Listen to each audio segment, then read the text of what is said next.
Good morning and welcome to the Morning Connection, coming to you live from the beautiful Ligani Club, where the dawn is just settling in, the sky is beautiful, the day is very cool, and I am so happy to be outdoors. We say thank you to our Ligani Club family for hosting us here. On Thursdays, we go live from this location, and it's a real pleasure to be hosted by the Ligani Club and JD's Urban Pub, where you get local cuisine like no other, delicious and served to you by courteous and professional staff. Thank you and good morning to those who have taken the time to join us in these early hours of the day. You know that it's our plan to motivate you and to stimulate discussion and thought so that as you approach the challenges of the day, you do so with fortitude and with a clear mind. Good morning also to those who have joined us online. Our online community is so vocal when they are ready, and their contribution is priceless, keeps us on our toes. So good morning to those who have logged on early. We are streaming on all of the social media platforms, I believe. We're on Twitch, we're on YouTube, we're on Facebook. I'm looking across at the producer who's giving me a face. CFF Capital for Facebook. Yes, CFF Capital on Facebook if you're looking to find us. Other Still places we are using. We also stream on Lola 99 for YouTube. So if there's any problem with the Best FM TMC YouTube channel, you can also find us on the producer's channel. If you're watching, you'll see that I'm starting off solo this morning, waiting on my trusty companion, Pastor Percival, to come into the house. He's doubling as a student these days, so he's pastor, broadcaster, and student. So sometimes it gets challenging, but it's a great pleasure to be with you this morning. And I just want to give you an idea of what we have planned for you today. We're having two guests in the house. I'm going to start with Prophet Greg. Prophet Greg is coming to spend some time with us. He is probably best known as one of the leading voices in the move to legalize cannabis for the benefit of the Rastafarian community primarily. First, of course, as a sacrament, a long established sacrament that has been used by Rastafarians in the practice of their faith, but he has also been an activist and a very sound voice in promoting economic inclusion for the Rastafarian community in the intellectual property rights that have been exploited globally. The brand, the Rastafarian brand, is a powerful and appealing brand, and many have made fortunes out of it, but not so for the community itself, which has not enjoyed its fair share of inclusion. Prophet Greg has been at the forefront of those discussions, both locally and internationally. The United Nations has been, I think, chief advocate in making the necessary declarations to encourage the international community to respect and pay due homage whenever certain intellectual property rights belonging to tribal groups or indigenous tribes are utilized for economic gain. So Prophet Greg is a very powerful voice in that arena.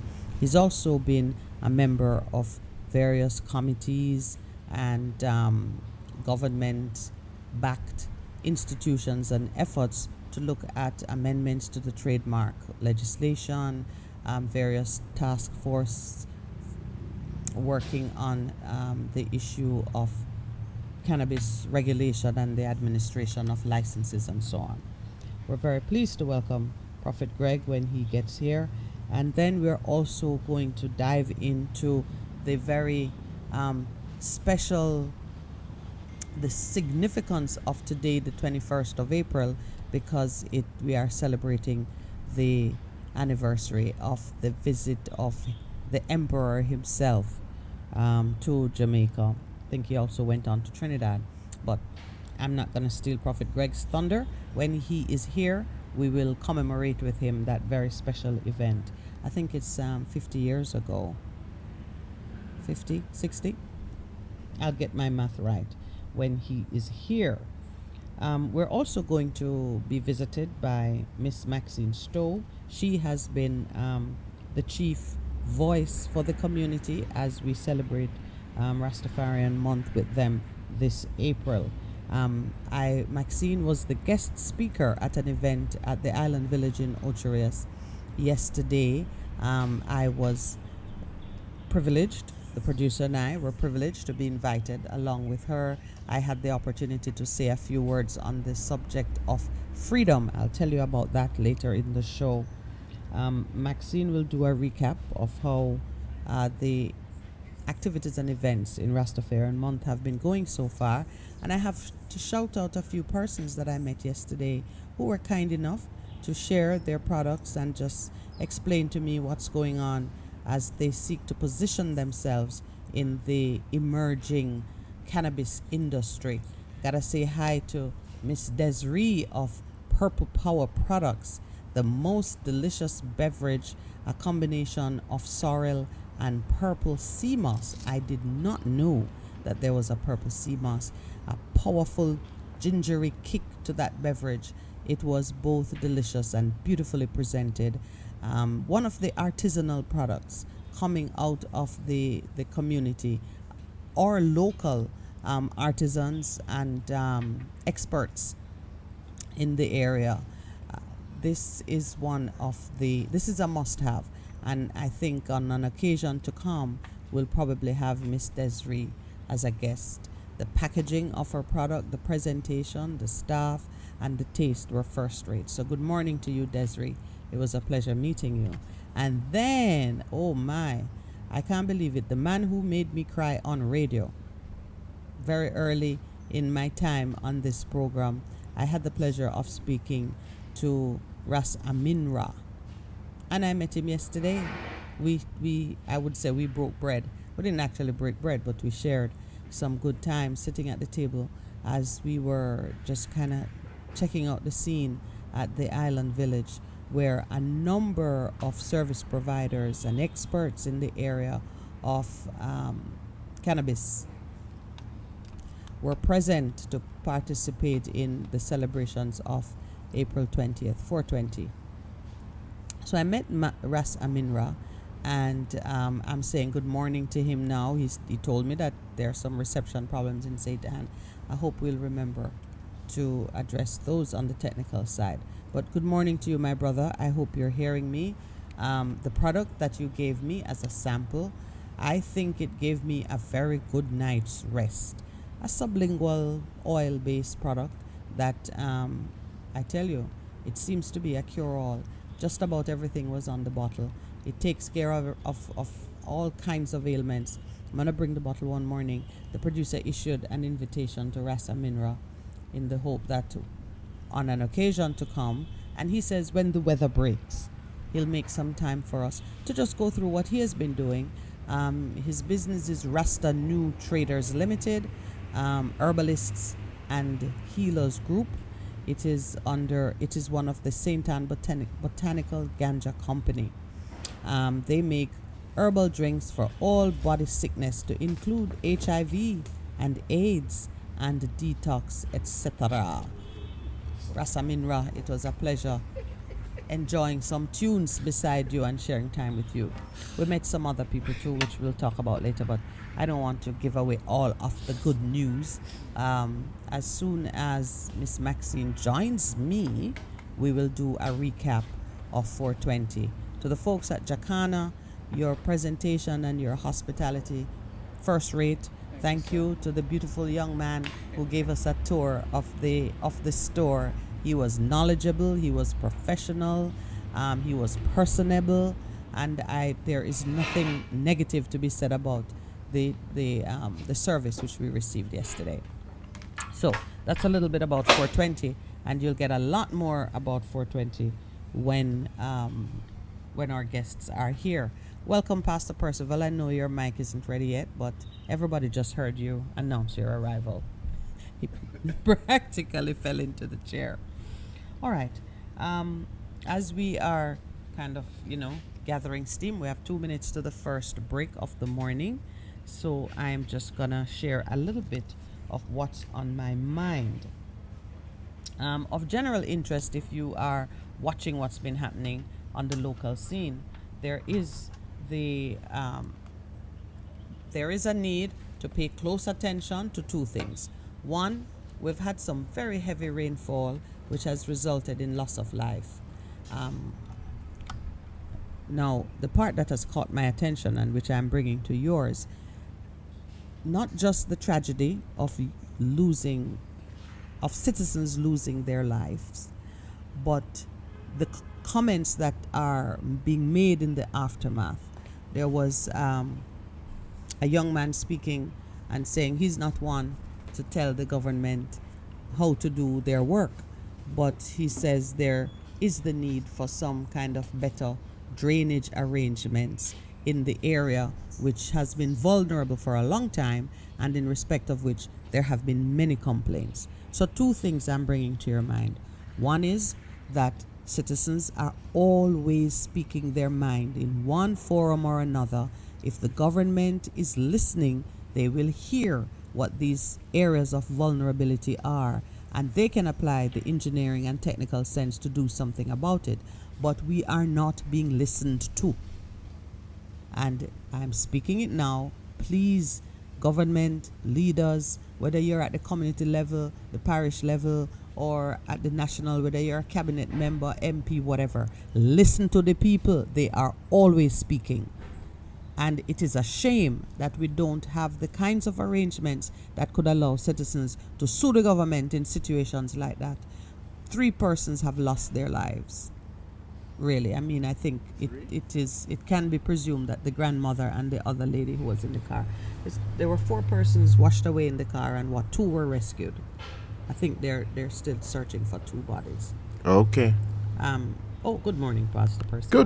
Good morning. Trying to sneak into the program. No, I didn't sneak in. You rightfully said I made a okay. grad entrance. Good morning.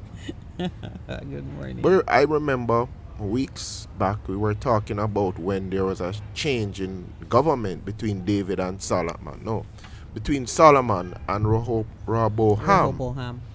And the elder said to them, break. Apparently the elder said break. Yes. Please bear with us. We'll be right back, and then Pastor can pick up on his Old Testament storytelling. Good morning and welcome back.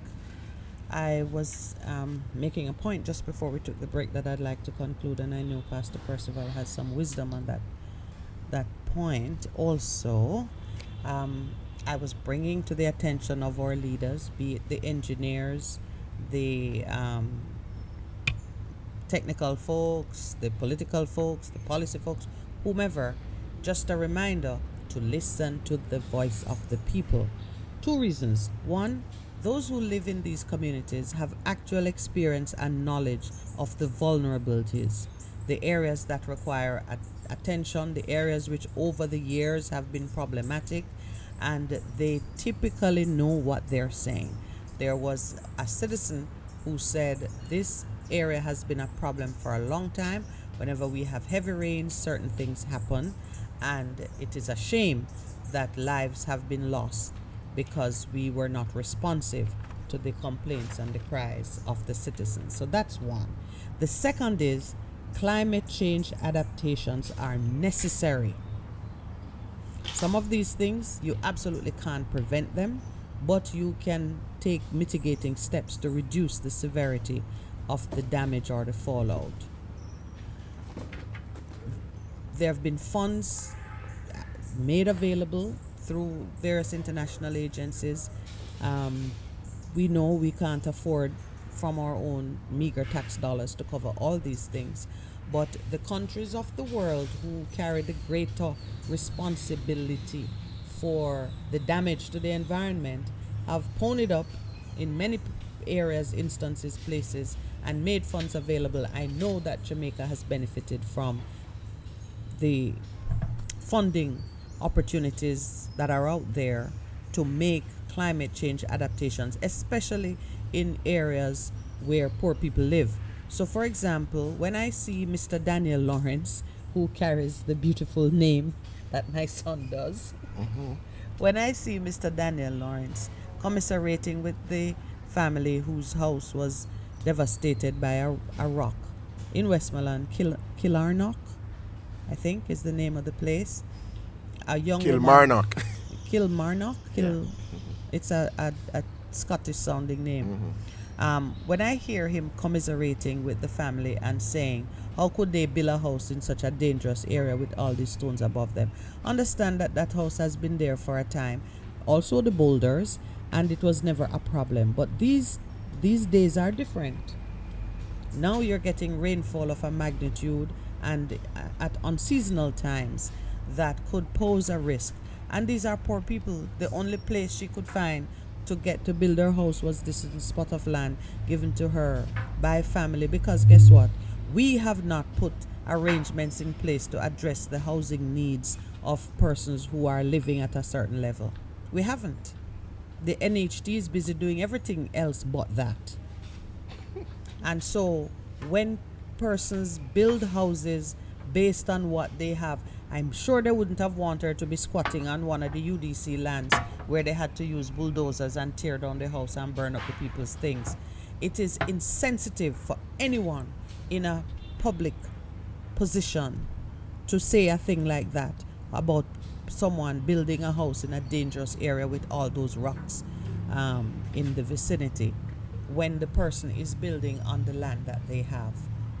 And we have a responsibility based on our knowledge or experience and the positions that we occupy to begin to make the necessary changes in preparation for the disasters which we can be assured are coming. So that's the second thing that I want to say that is of general interest. The third is going to occupy a lot more time because it is making the rounds now. Even as I heard him say it, I knew he was in trouble. Our anointed Prime Minister, in announcing the good news of the groundbreaking for another hotel, went on to say that Jamaica will have to import labor. Bad enough he said that, but he then made the point that Hart, despite the existence of an institution created and dedicated to training people in certain skilled areas, he went on to say that Hart can't train them in time. Now, if you are planning so many developments, because none of these developments happen overnight, Some of them are years. They take years of planning, and even the period for approval of the various plans, and for this type of construction, the environmental impact assessments that have to be done, which ought to include going into the communities, assessing the opportunities and the potential for its impact on all aspects of the environment, including the labor force. You're telling me we're planning all of these things in that super minister that sits in the Prime Minister's office, and they did not begin to put training arrangements in place so that Jamaicans who need work, including women. A friend of mine sent me a note last night labor, what kind of labor? They need tradesmen, construction workers, masons, I guess plumbers, electricians, laborers, whatever. He said they need skilled tradesmen who we don't have enough because several projects are coming on stream. Shame on you, Mr. Prime Minister. Shame on you. At this time, when people want work, I mean, I'm sure there's a job I could get. Anyway, make it happen. And please do not overwhelm us with laborers from other countries that the Spanish are coming. They will have access to any number of cheaper laborers that they can just put in a camp like how the Chinese did it. Make it work, Mr. Prime Minister. That is absolutely your obligation to this country. Do not be speaking to us about importing laborers for construction work. It can't, no, but that's why I was kind of intrigued by the fact that he said that he needed to import laborers. Or is that a part of the agreement in terms of the persons who are investing, who says that if we're going to put this up, then we need to allow for people to get work permits to come in to do what they need to do. But if we're saying that... You're actually sounding more encouraging than I expect. No work permits. Nobody's coming. Train the people. We're complaining about the disaffected youth, the idle youth, We're saying young men. We even have people in prison. Bring out some prison gangs. Put them to work. Let the people create temporary barracks so you can move people across parishes. We have people here who can work. Make it happen. That's his job. You can't take a shortcut every time something challenging reaches you. Oh, let's import. And you're right, but you're way more sinister than I would have given you credit for. I mean, sinister or cynical. Well, to think that the plot is really that he has made a deal that for these things to come here, they need to bring their own labor and whatnot. Yes, sometimes that does happen. But I tell you, Jamaicans need... Look at what is happening now. Anybody who could work. I am sure that there are persons who would just be temporarily employed on those sites. Yeah, because maybe the site going run 24 hours, you can take a night job doing something on the site. But Because these sites tend to run 24 hours. There was construction going on in my neighborhood, and I am living in Kingston 8, and there was no peace. Every hour of the night, there was a drill going or a machine, and a bright light was over there, because the Chinese don't have the same body clocks that we do, apparently. they just work. Yes, they replace the sun with a bright light, so your body can think it is a continuous day. Okay. And this was permitted in my neighborhood. They started early. They worked every day. Sundays were not off limits. Every day they were working.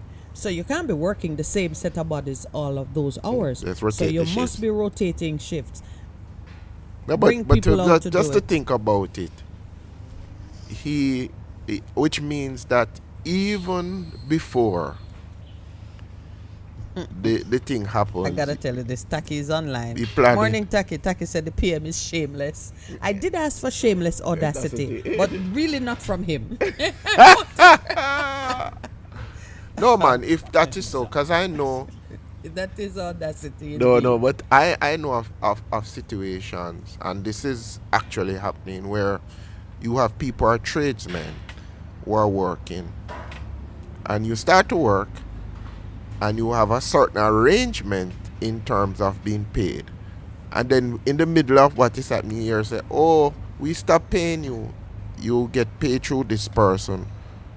Oh, really? Yeah, man. Yeah, I will say no. Nothing can go, so I lie them and tell. But it is true that you started working at a rate, and then in the middle of the happenings, somebody is inserted as a middleman, and then you receive your pay from him. Does that person work on the site or nothing at all? No. It's just a done. Who now becomes it. So, and him say the money is paid over to him, and then he decides, after you have agreed for a contractual amount what you work for, then him decide what you get. And some people just walk off that. I've known of people say, no man, we ain't know that. When me go to the sun and work hard and thing, then you will come tell me what me must get? No, man. So that's a new element you're introducing your pastor. Yes, me dear. So you see, this construction thing is not what you see most of the times. Because I recall when I was building my house in a certain era, and we went through NHD, and we started, and I just say a whole host of man come, and I say, what happened? You want to work? So I say, yeah man, you can work. You can, if you have a certain skill set. They don't really want to work. They just want me to pay. Let me say, that will not happen. And I remember referring it to a brother of mine. And he says, never know say I work with government, no? I say, I mean I work with government. So he said that he says to me that is something that happens normally. Oh, you know what I did? I said, no. This will not happen. And then one Sunday, and they try to frustrate us, because in terms of billing you have to mark it out with the boards and so. So the contractor that I had started doing it. The next day the button board ain't gone. So I said, no. They moved your boards. Yeah. So I said, So you know what I did? I went over there with a couple of friends, my wife and myself, and I took some oil and I prayed over the land and I anointed the thing, and it just stopped. Cause it looked like them. I said, no, him gonna feel powers. And I saying, okay. And that was it, and it was finished quickly. People said it's the quickest they've ever seen. So you know that under the OBE Act you could have been charged with an offense. Which offense? pretending to have supernatural pouring oil No, and man. issuing a threat. No, man, I said, I've no, seen you as- not the God that I Yes, serve. That threatening. is going to happen. So we just have to know what we have. Yeah, so That's so interesting. there are other things that happen in the thing. And let me But take this I up. love that you included, your spiritual warfare efforts, because was it yesterday or the day before we were Rosie talking Posey. about how you address things in the spiritual in order to change what's happening in the natural. So yes, Pastor, have some oil that you can get. Why they get me? The oil finish? we, are, we always have the Anointing. oil as an elder. Yeah. All right. Yeah. There's another account of individuals trapped by floodwaters that's in the paper. I'm mentioning it because it ties in very closely with what I was saying earlier about listening to people and the complaints they make about the environment and being responsive to it. And you know what? To me, don't tell me that we don't have the money to do it, because there was some report there was a report about, and I think the NAA saying there are a number of things that they know need to be done, but they don't have the money to do it. You know why you can't say we don't have the money to do it? Because too much money been stolen. That is what that goes back to. See, one if of the we things were that we are running a getting, clean- the corruption. Yeah. Clean, corruption-free shop, you could say, boy, we don't have the money to do it. And maybe Good Samaritan neighbors and international allies would say, listen, we got to help Jamaica because they just run short of money.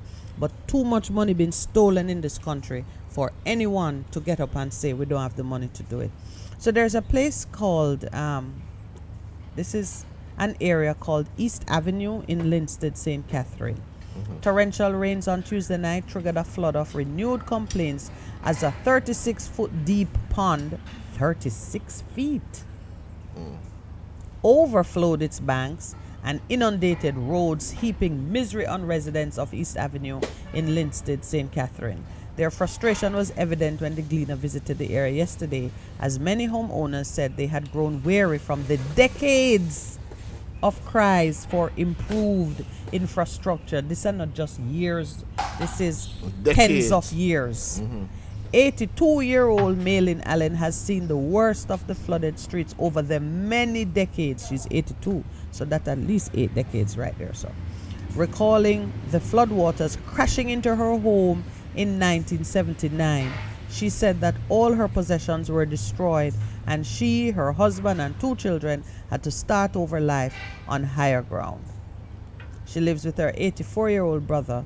Her husband died in 2001. She said that on some days she is left trapped in her home without a route to get into the Linstead Square for much needed supplies. How on earth could that be happening in Jamaica of today? Too You know, good to be true. I saw a community out Harbour View side, Remember that one? Caribbean something. Estate. Caribbean Estates. Remember when that happened and it destroyed and the people them just said, And I don't know what a member of this club had a home out there, and I did not know such a thing could happen in Jamaica. That a housing development approved, financed, and built could be destroyed by, an environmental disaster, and the homeowners are just left looking. Nothing is done for them, is what it seemed to me. We have to be more innovative, and we need to be more caring and humanitarian in our response to these crises. When the banks go into problems, they get a bailout, and the bailout is not for the benefit of the customers who lose money. Not sure who benefits. Maybe no, it's too big to society. fail. Too big to fail. So maybe it is for the reputation of the country or the sector. But I know many persons were devastated by the financial crisis. But you saw a lot of taxpayers' money going into shoring up certain systems, and yet you will have Jamaicans suffer tremendous loss. And there seemed to be no remedy. We have to do better than that. I know we can do better than that. We copy a lot of things from the neighbors to the north and elsewhere of us, we can copy some of that. Yeah. Because they at least have introduced systems to handle some of these crises. It seems like if you don't know somebody at Food for the Poor and something happened to your house, You that's can't. it. Yeah. No, but so the what I hear you advocating for is more humanity in our systems, or to create systems that protect the poor, the weak, and the vulnerable. That's what you're advocating for. Is that what you're saying? Because we say, let it go. They don't need no help. It's all right. No, we And said they need help, but we can't afford it. That seems to be the common cry when citizens need a humanitarian response out of our government. We hear that, yes, we know, and it's been like that, but this situation in that community, if a community has to be declared a disaster zone, or if something has to be done because there's a persistent environmental problem, let's take the decisions. Let's do the relocation. I'd rather hear that we plan to relocate them and they refuse. yeah, But but once they don't you think. have condemned an area based on environmental factors affecting it, and you've gone in to do your work in that area, there's no citizen that is supposed to be challenging you. We saw the great effect to which they used the Disaster Risk Management Act for COVID. And the truth of it is that act was created, designed, set up for situations like what is happening in those areas where a natural disaster makes it uninhabitable for one reason or another. And so we understand that it is a will to do what you need to do, because a perennial cry is, you see some people, because of not being able to afford land or not having access to land, building on river banks, and people say you can't build there, and they've been talking about it for years. But and people are, we've been hearing the talking, but now we need to actually do the enforcement and begin to the process of relocation. When you're coming from Spanish Town and you're going through Central Village, and you see this proliferation of houses, and some wonderful houses are going up there. You know what caused that? You remember the history that caused that? It was the political violence of the 70s that caused people just to leave areas and to go up there and live. The land spit them out. So and you have flourishing communities there now, and they're not going to do anything about it, because some of those areas have become what you call political stronghold garrisons. And so let me share a little bit more with you about the situation in this area of Linstead. The parliamentarian member of parliament is Hugh Graham. He told the Gleaner that he was aware of the situation and had raised the matter several times at council sessions. there was a councillor before he became MP. Yes. Yeah, he was a councillor before he became the MP. No, this is just bad writing for the Gleaner. It is a very long sentence that starts with Herbert Garrix, who represents the division, so that's the councillor. And then it goes on to say Member of Parliament Hugh Graham, and then it says told the Gleaner. I'm not sure which one told the Gleaner, but is either the councillor or the MP. Or the MP. Right. They have an annual budget. This is what I want to share.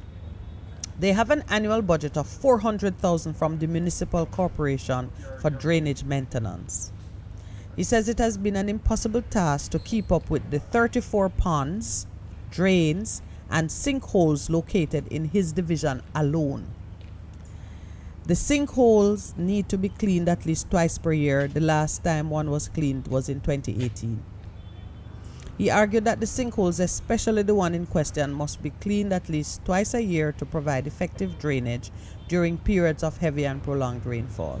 So this is something they know and can plan for and can anticipate, and still.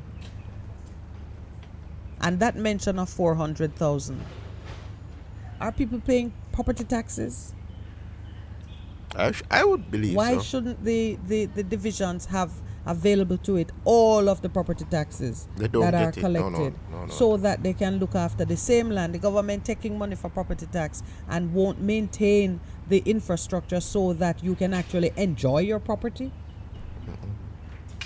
These are some of the inequities. And it speaks to the whole area of constitutional reform in terms of allocation of resources for things that are needed. Because everything goes into central, and then central decides what you need to do. So even yesterday, as we were speaking about how the first call on our budget, according to the Constitution, is to pay debtors. To pay debt. And so therefore, there's nothing really left when you really look at the budget No, to allow for dealing with the things in the area. This is the real experience of the representative in the area. He says it's really tough. Tough when I tell you, it's tough.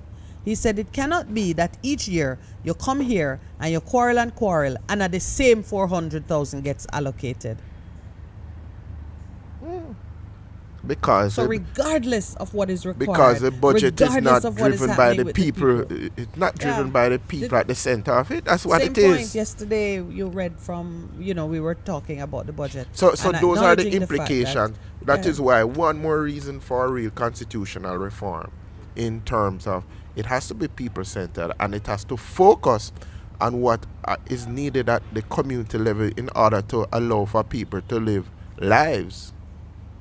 And then the last point because this is cumulative, He says because the pond overflows each time there is a heavy downpour, the road surface has also been eroded over time, presenting an additional issue to address. So if you're not trapped in your house when the rain They fall, can't come out and no road no you there. don't have no road. Oh my God. Oh my God. And it really means we just have to shift our thinking in terms of picking it up. Because seriously, man. So now we have all of this damage that has happened as a result of the rains across the islands and so on. So And we're not doing the yeah. things that are needed to fix the thing once and for all. So the 400,000 was insufficient for any meaningful thing. But now, because you've not made better provisions to fix one problem, you end up with a slew of other problems requiring you to spend much more money, and all you have is the same 400,000. Come on, Jamaica. We gotta do better. Citizens in that area, you need to fight. You need to fight for what you need to live with some semblance of dignity. I'm telling you, it's time for a break. When they come and back, we embarrassment again. Yes, but we are so pleased to see Prophet Greg, and he has to tell me how he does that turban wrap. Pastor Percy and I. Was it you and me, or it was maybe Eden and I? Because I don't think Pastor interested in turban wraps. But In turban wrap. we've been contemplating it. Just that is at least one of the things that I feel sure you can teach me. When they talk about We're gonna wraps, take I our think break. about food. It's now 7 a.m. Yes, please stay with us. We'll be right back. When we return, Prophet Greg is in the house. Welcome. Good morning and welcome back. This is the Morning Connection. We're live at the Ligani Club, and we are very pleased to welcome to our table Prophet Greg. Pastor Percival, you want to bless the Prophet before we... I mean, bless him. Himself was going to start with a prayer. No, with your voice. So you mean? Talk to him. Yeah, man. Before. Good morning. We had a conversation 2 weeks ago. Yeah, about that. 2 weeks ago. So welcome this morning, sir. How are you doing today? Well, it's a special occasion, 56th anniversary, going through Haile Selassie's first international visit to Jamaica. We really keeping up that energy of celebration. So it is good to be here, and I give thanks to the Morning Connection, you both. It's the Minute and Parse of Percy. She has a Prophet Percy. Yeah, bad. Yes. So inviting, Prophesy on you. yeah, man, for keeping the energies going strong, especially the bold step you did to support us in the Rastafari History Month, or Rastafari Month, for the month of April. Very significant indeed, to really help push a good understanding of the culture and even the works and mission of Rastafari. So this is a very bold step, I must agree, and I give thanks to be on the Morning Connection. Not stranger to the best 100 FM, but Family, yes. yeah, but Yeah. glorifying that. And really and truly, in the spirit of Rastafari, I love to really start, the whole energy of today with they say eyes is what it's just a little prayer. We usually chant Psalm 133. So, in the spirit of Rastafari, we say, behold how good and pleasant it is for our brethren and sisters to dwell together in unity and love. It's like the precious ointment upon the head that ran it down the beard, even the patriarch high priest Aaron's beard that went down to the skirts of his garment. It is like the dew of Hermon, and as the dew that descended upon the holy mountains of Zion. For there the Lord God hath commanded his blessings, even love and life forevermore. So all praises unto the power of the Trinity, Emperor Haile Selassie the First, Jah, Rastafari, one who ought to be feared. And we must say a blessings to also his Empress, to have the balance Empress Menin Asfa, as it was the first time in the during the coronation and the descended lineage of King David coming to the Emperor, who is the 225th descended monarch, that such a coronation that honored both the Emperor and the Empress being crowned together in November. So it's a very auspicious occasion to even glorify the strength of the woman to come on board. Very good. So you were saying, who is Prophet Greg? Yes. Yeah, I noticed that you wanted to know about the turban business and thing. But I would definitely start off by saying I'm a member of the Ethiopia Africa Black International Congress, Church of Salvation, with our founding leader, we say the priest of the Most High, King Emmanuel Charles and Edward. So my name Prophet is actually the office of the prophet that operates within the Congress portfolio, having the role to deal with statical matters, because the prophets, there are two banners within the Congress. One is the Marcus Messiah Garvey banner, the red, black, and green, that signify, because we know Rastafari hails him as the prophet forward, and of course the churchical aspect of the Congress. So that is in short my significance in being the membership of the Congress in going forward. So the tradition that we have is actually the turban and robe that comes from way back ancient Israel time, during Moses and Aaron, as you said, the skirt of his garment. So the turban and robe tradition is what was resurrected, a very special time we are in, where the culture is concerned, having gone through the pangs of colonialism and slavery. So this is how the Rastafari movement, in its awakening, rebirth, actually goes back beyond colonialism to identify our cultural identity as the Black House of Israel, traditionally, with our locks, if you can refer to Leviticus chapter 21, Leviticus 19. These are the sort of identity the culture appears with in our ancient tradition. I should say also where I'm more actively now is director and executive director of the Ethio-Africa Diaspora Union Millennium Council, sitting in as the general secretary currently. But I'm also the field general, man. You bring it together. Documents and the whole things to be in portfolio legal, in representation, because we were registered in 2007 as an indigenous culture, within the whole energies of intellectual property right to really safeguard the ownership of the culture that has been appropriated over the years. So I'm going to direct your mind to some of the governance issues that arise in your, I'm going to say tribe for the time being, tribe and faith. Okay. But the first thing I want to ask you is just to clarify for me that there is no separation between church and state in your culture. No, well, basically, the movement, the spiritual liberator movement, actually began as the faith, and it is a culture that evolved out of the faith. So specifically, the way that there is no church leader at the helm of our state organ. This is now Jamaica. You operating in the office of the prophet is the first. That is the first plank of your authority as a prophet. Yes, we did. And then you also carry some civil functions. You are the secretary for the East Africa Diaspora Union Millennium for the Council. In council. short, Rastafari Millennium Council. Right. So you're the secretary for the council, and you are a director. Is As it well. the same of the same council or of another? No, man, the same council. The same council. So you're a Executive director and you're a director and secretary. Right. So you operating in the office of the prophet, resurrecting the traditional role of the prophet in the Old Testament days. Well, for it clarity.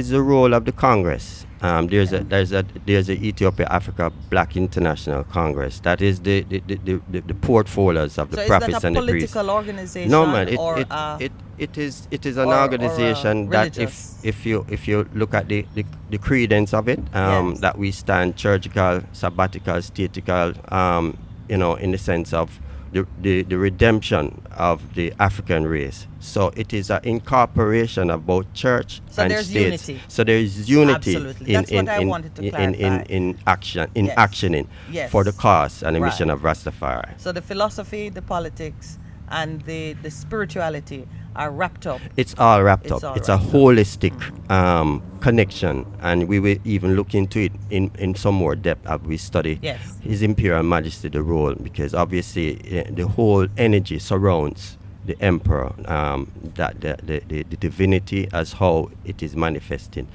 I'm also the spokesperson for the council for repatriation and reparation. Had the honor of making a presentation in St. Vincent's and Grenadines in 2013, addressing CARICOM, first conference against reparation. Did an article recently First last year. conference for reparation. Yeah, for reparation. Not against. You were. No, man, four. Okay, Four. that's why I was Four. clarifying. Yeah, I give thanks for that.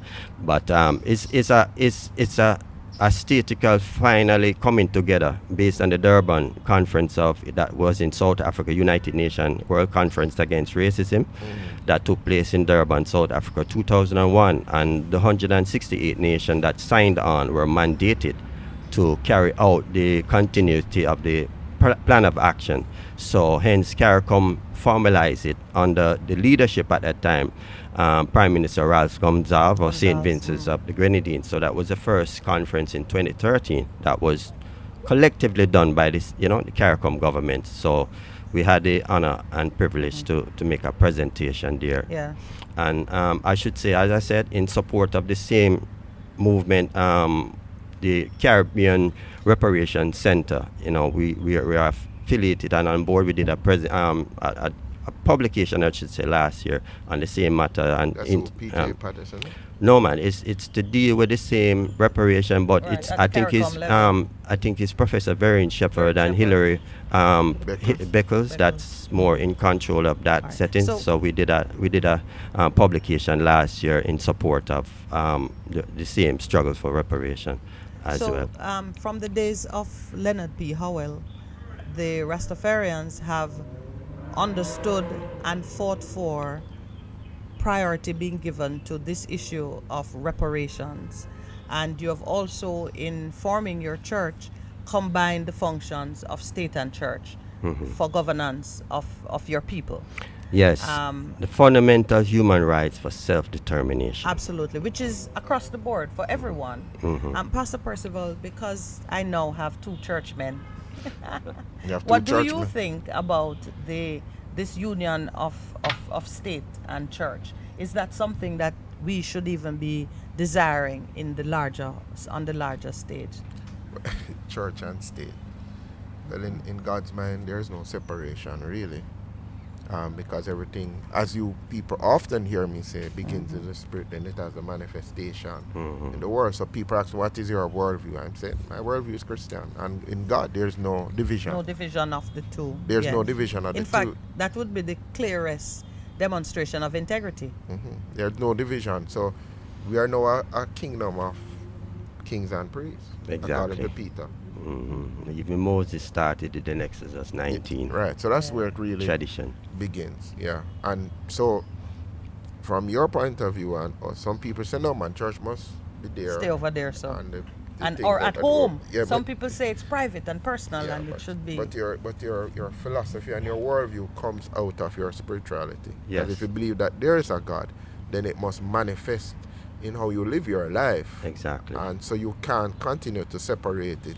It's what leads to schizophrenia, division of mind. But anyway, But I think that the emphasis of that should even go forward to even the 10 Commandments that was issued. 6 days work, 7-day rest, church and state. Yes. It is right there in the It's right commandments. there. So It is you part know, of the original it's just design. yes, the reality Yeah. is just how the concept of world governments come in and separate church and state because of obviously power, and you see the manifestation, especially in these times, which we can probably So mention on as that well. issue of the unified church and state, we in this colonial hotspot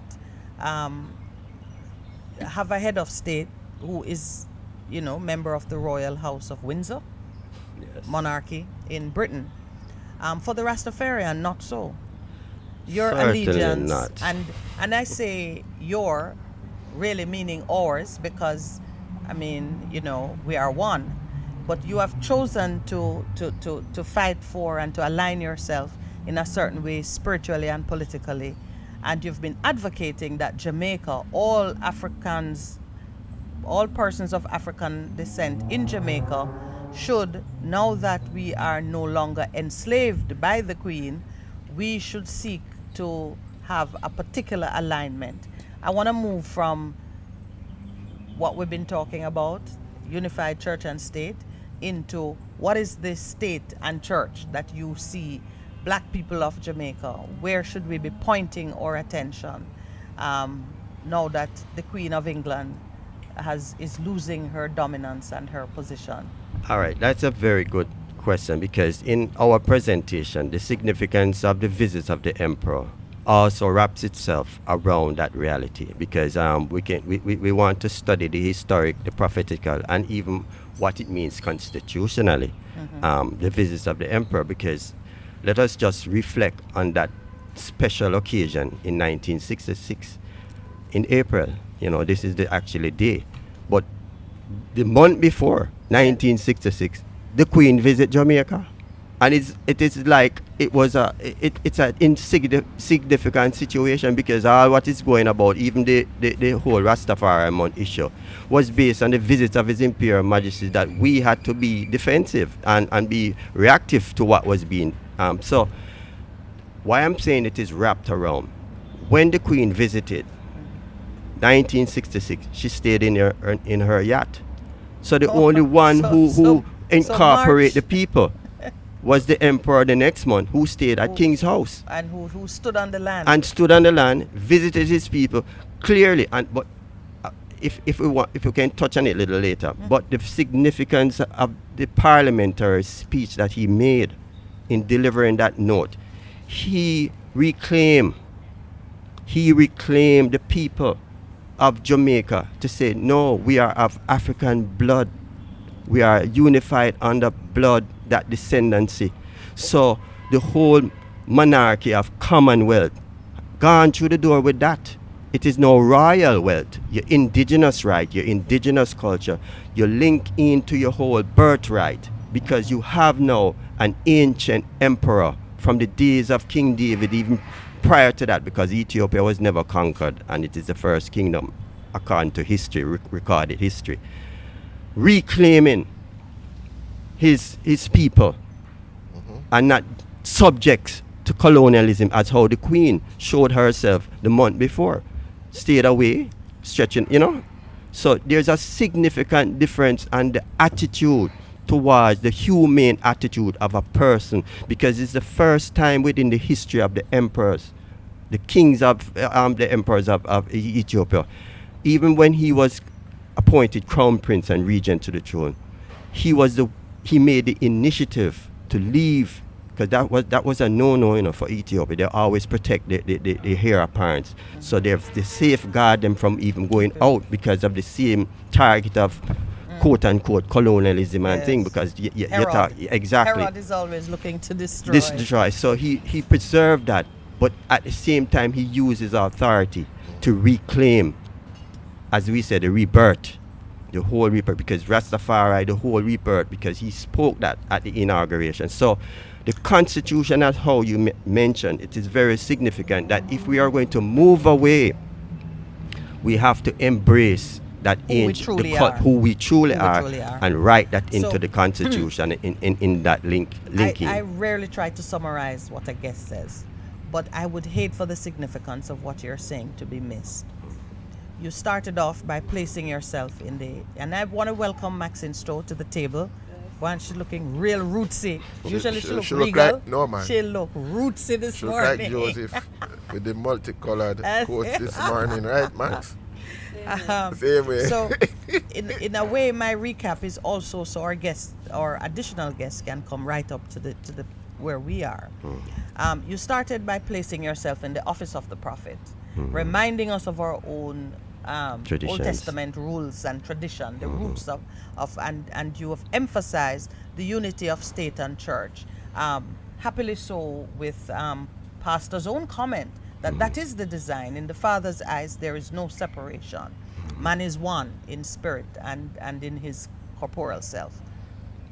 So having taken us to an understanding that we speak from one platform when it comes to church and state, you've touched on the origin of the philosophy, the awakening, as you've put it, of Rasta to the knowledge that we came from Africa.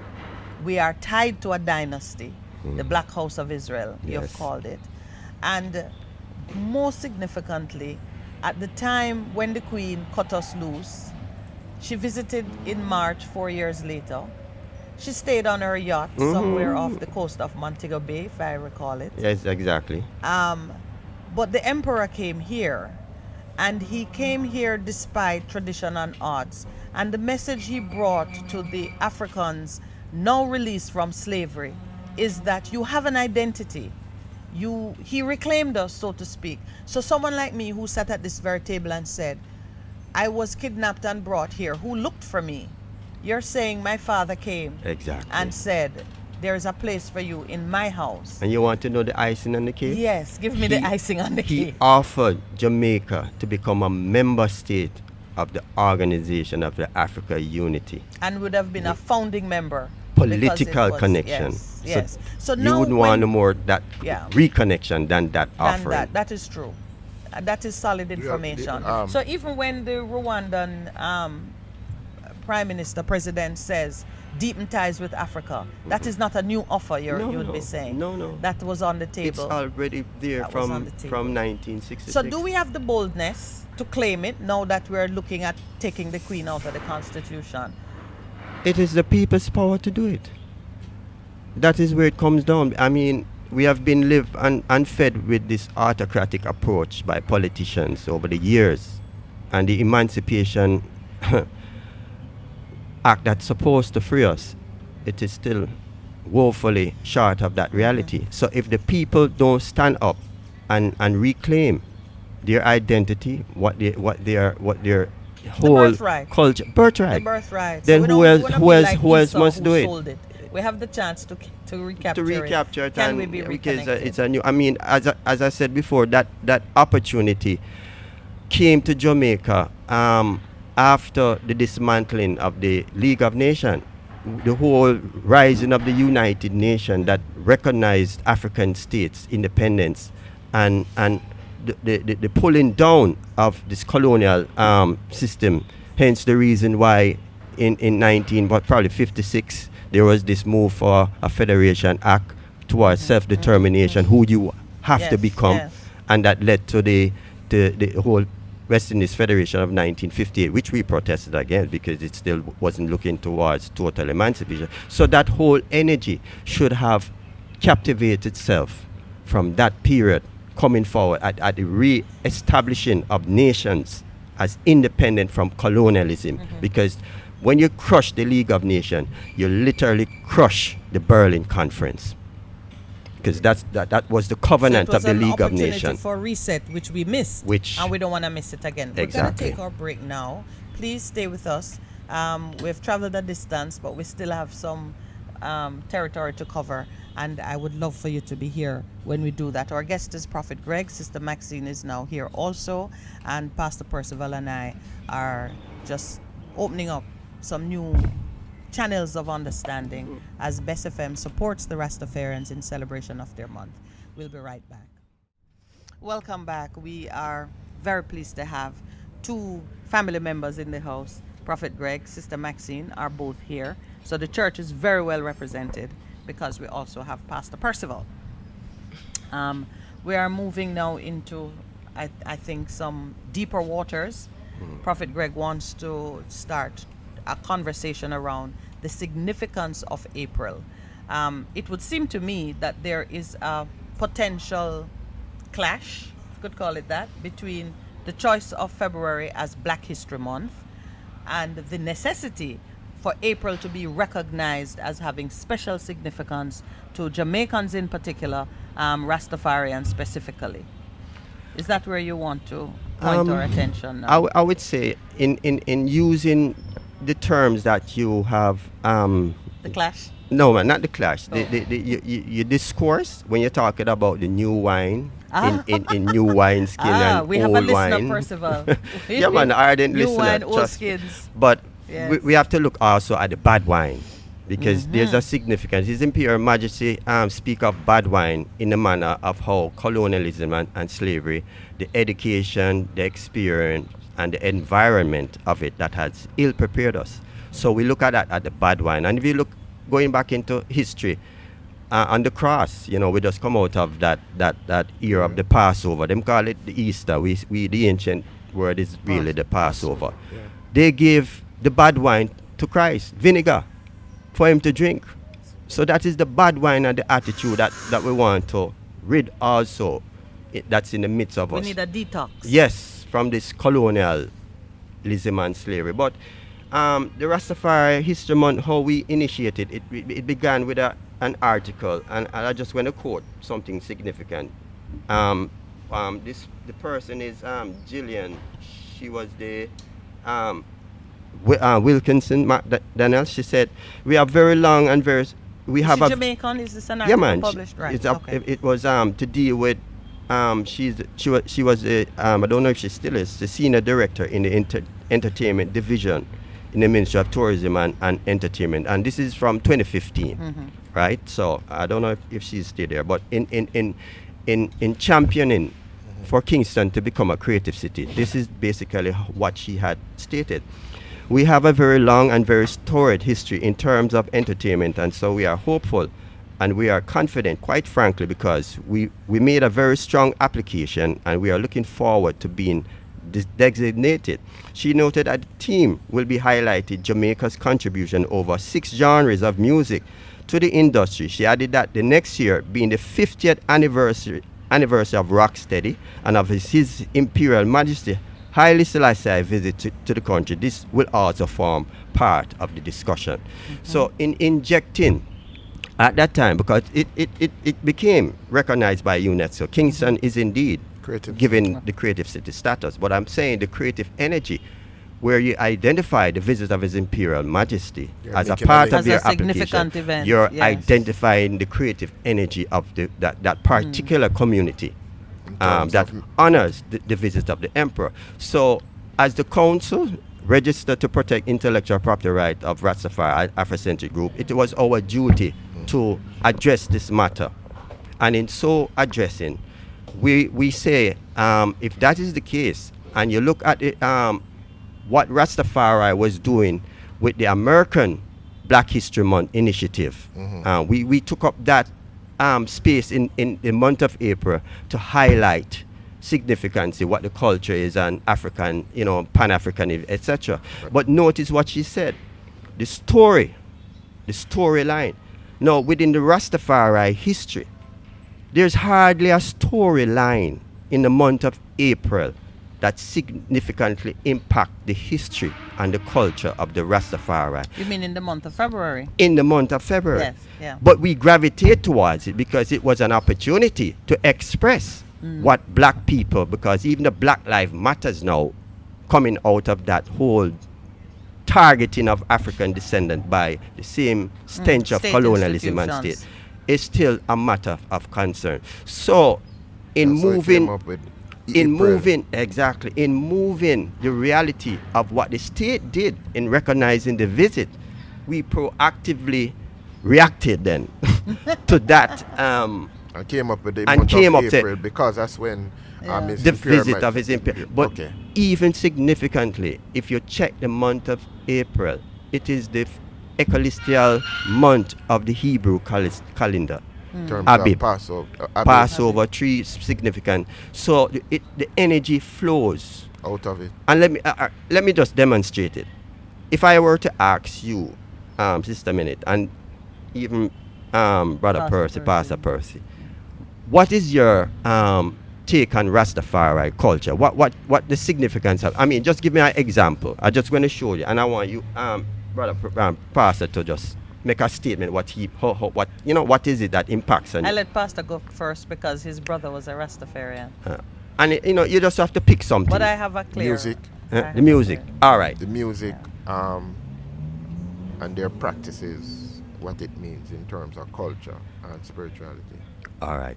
So the terms of the culture and spirituality resides around the divinity and the identity of Emperor Haile Selassie I. And I was just spoken that the significance of the visit of him reclaiming this, you cannot have no more intimacy of that. And that is in the month of April. This is what I'm So, talking about. Of course, the music. you're preaching to the choir because we have no great affinity to February as the month in which black people are celebrated. The truth is, black people should be celebrated every day. We've earned it. Right. And I accept that April has some very special events around it, which makes it a fitting month. It's a fitting. So I believe that your choice of April is ideal, especially for the Rastafarian community. But I would say that the Emperor's visit belonged to me too, Yes. as a woman without locks and without the For all embracing Africans. the simple life Right. that you have embraced. It is for all Africans Exactly. because when you tell me that he came and he said, you people who look like that, you belong To us. someplace. Exactly. And I am the representative that stands to reclaim you. That answers a heartfelt cry of every black person who wants to anchor themselves to the point of origin. So you've preached to the choir. and We're But with you on the understand. point. So now, and you mentioned the music. Are you referring to like the reggae? Okay, we have a special Nyabingi order, but even reggae, which has now been ascribed by UNESCO very recently as an intangible cultural heritage. They had to identify the community that created the genre of reggae, which is the Rastafari community. But the first agitation, because the reggae music that came out of the culture was a liberating movement musically, when Rasta take up that, and So you start. asked me- So no, I'm going to get to you, Yeah. but just the answer. In 1978, a cause campaign was done to bring peace of the political rivalry. Is reggae 1978, yeah. 1978 Bob peace Marley. that's a cause campaign that they use reggae with, for sure. You say Well, that more was the importantly, it was a energy, Rasta man. and it's that same It was a Rasta Rastafari. man. Yeah. So you're You asked me how do I see Rasta? April 78. Yeah. To me, the Rastafarians, I see it more in a political, social consciousness perspective. I see the Rastaman as that outlier who had the sensibility about certain things relating to identity and history and place in the world, To break. and who took it as a cause to fight for it, to carry it as a torch, to assume a distinctive identity so anyone who saw him would know that he's carrying a torch for this thing. And I feel that all Jamaica and black people everywhere are indebted to the Rastafarians for carrying that as a personal burden.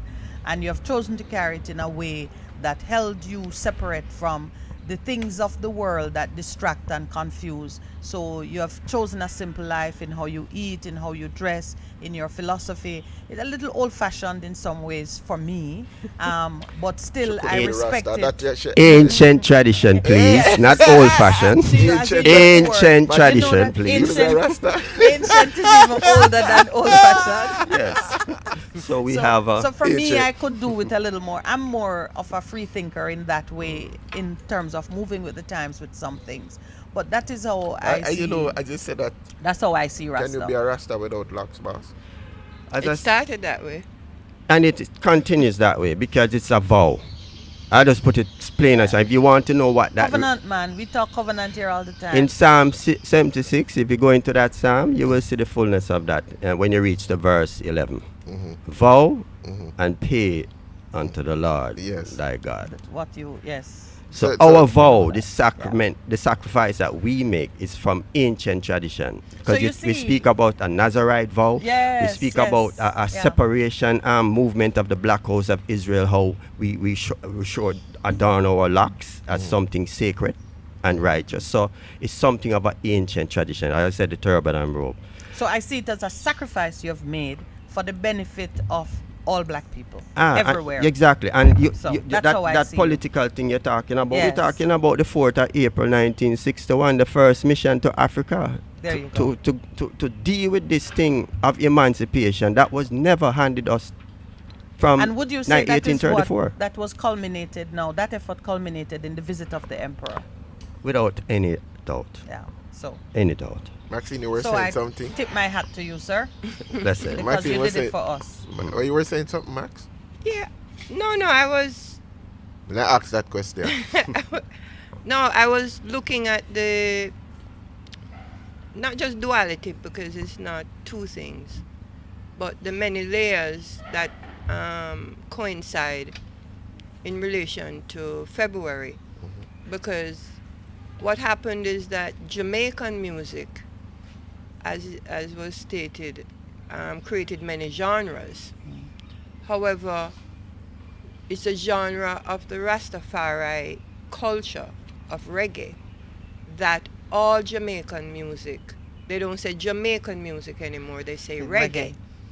And so by calling all Jamaican music reggae, you have merged the culture of the Rastafari to be the predominant source Or indicator or of identity. indicator of identity, even though the music has many, Layers, as layers you or said. colors. Yes, yes. Many colors of it, sister. Yes, many yeah, colors of yeah. it, So there was issues with calling February Reggae Month, even when February was being called Reggae Month, because they said they already had an International Reggae Day for July 1st. In another month. In another month. And one of the biggest festivals in reggae, whether it was In Sunsplash Jamaica, and or right. Sumfest, Yeah. was Yeah. also July. And so ones were like, okay, why is February focused on, was because of the birthday of Bob Marley, who, along with the word reggae, has come to dominate the whole architecture of the music, and people didn't want that to happen either, for this very varied art form to be not be expressed, overwhelmed to be by just overwhelmed one. by it.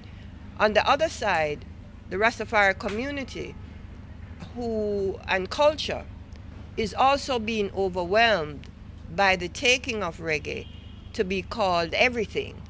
Yes, Because that now you're calling reggae gospel, reggae is now being used to describe a lot of non-Rastafari products, services, and ideas. So it is, it's all of that controversy. And within a month you can't, they can't cover everything, that it became important for the Rastafari to develop its own month, because we were actually being destroyed. You understand what I'm saying? Yeah. Like, you couldn't even see, there wasn't even a day that could be taken out to say we are celebrating Rastafari culture yes, in in February. in February, Yeah. other than Bob Marley's His you know, birthday. efforts. So Yeah. the closing in of the reality You understand what I'm saying? Is that there was a necessity to build another month Can I for ask- the Rastafari. Can I ask you both a question? All right. So reggae came out of Rasta. All Jamaican music really came out of Rasta because ska was built around Count Ozzy and the Rastafari camp in East Kingston. Mhm. That's where the Alpha musician. All right, welcome back, welcome back, welcome back. If we were recording the conversation that Oh, my. ensued in the break, you would all be edified, and maybe everybody would become Rasta too. The Prophet was exercising his office.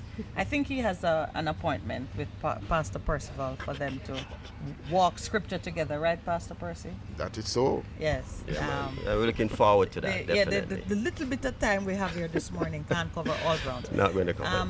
Maxine was about to answer a question concerning ownership or influence of over the music. You still want to go to that? Yeah, You think because persons are sitting I at got the edge of their chairs? somebody because somebody just called me, and this is one of our listeners, and she was trying to call in. She says, why I asked that question in terms of who owns the music.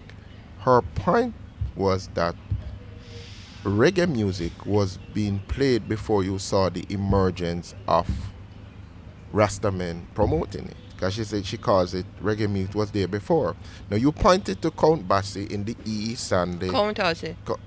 It was Count Count Basie. Basie. That's another person. Another jazz musician. Yeah. Yeah. So Count Basie, actually. Yeah. So I wanted for you just to, as I was probing and we spoke about in the break, just to answer the question: who owns the music? The importance of reggae to Rastafari? Is it synonymous in terms of that? So we were the Yes, and your caller hit the nail on the head just by her wanting to know, you know what I mean, that reggae music existed before the Rastafari artists, emerged. exemplified as the Wailers, because they were the most prominent visibility of this conversion. And as Prophet Greg said, you can see the conversion within the music, right? Because they came together in the 60s and they were surrounded by the Scatterlights, who are the representation and identity of the ska, right? And the majority of the Scatterlights are Rastafarians. you understand? Because, like I said, that duality of them in Warwick Hills and Alpha in East Kingston, you understand what I'm saying? It was that identity energy. But the point is that because this popularity of the Rastafari personalities in the Jamaican music, exemplified in Bob Marley and his brethren, his trio, right, of Peter and Bunny, the idea that their popularity in the world and the music that they were espousing at the heights of their popularity being linked with the overthrow of colonial type governments or black people freedom, etc. That is what they were heralded as. Welcome back to the Morning Connection. We wanted your spirit to get juiced up with some provocative music. Special request by the Prophet himself. So you would have heard some insightful music war. But I promise that I'll take one for the team. And when we return, I would expose my own ignorance as the platform for furthering the discussion about this music, which is certainly a gift to the world, Jamaica's gift to the world. So says the United Nations, confirming what we already knew. So I was saying that as a child, I grew up hearing the word Delco being used as generators. Later in life, I realized that a generator was not called a Delco. Delco was a brand that it was so popular. Similarly, you would have on nail polish and somebody would say, oh, you're wearing Q-Tex. And I thought all nail polish was called Q-Tex. Many people did. And we still have other words, like you say, are you going to Xerox something to copy it? Or there are words that have come into common usage Synonymous because with of something. the appeal and the dominance of the brand. So it is with our music, it's been called reggae because a particular influence was so strong, so overwhelming that it just became known as reggae music. There is a reason for it, though. I don't know who will tell us about Maxine, the policy and the laziness. That word was actually used. It came about, though, because of certain approaches taken by our very own government, wouldn't you say, Miss Maxine? Yes, well, the owner of Delco or the owner of Qtex, they may feel, well, my brand is being more promoted than the other More popular. generator. And they might even encourage it. And they might even encourage. But we don't own reggae as Rastafari, because we would have said, oh, that's a benefit to us because our brand is being promoted above all. So the clash that we have is that now, not only for ourselves as Rastafari, but the world has moved to the knowledge economy. And so your knowledge and what you created now has more value than it had in 1960 or, So you're in a new world where you are being told, not just you felt all the while that you were being appropriated. But now there are laws. You understand that to prevent it and to encourage you to understand the value of your own intellectual properties before it even come out of your mouth. And in terms of traditional cultures, etc., laws now to get back and reclaim your rights. So economic inclusion. So all of this discussion is not just fanciful. It is because we're in a new age.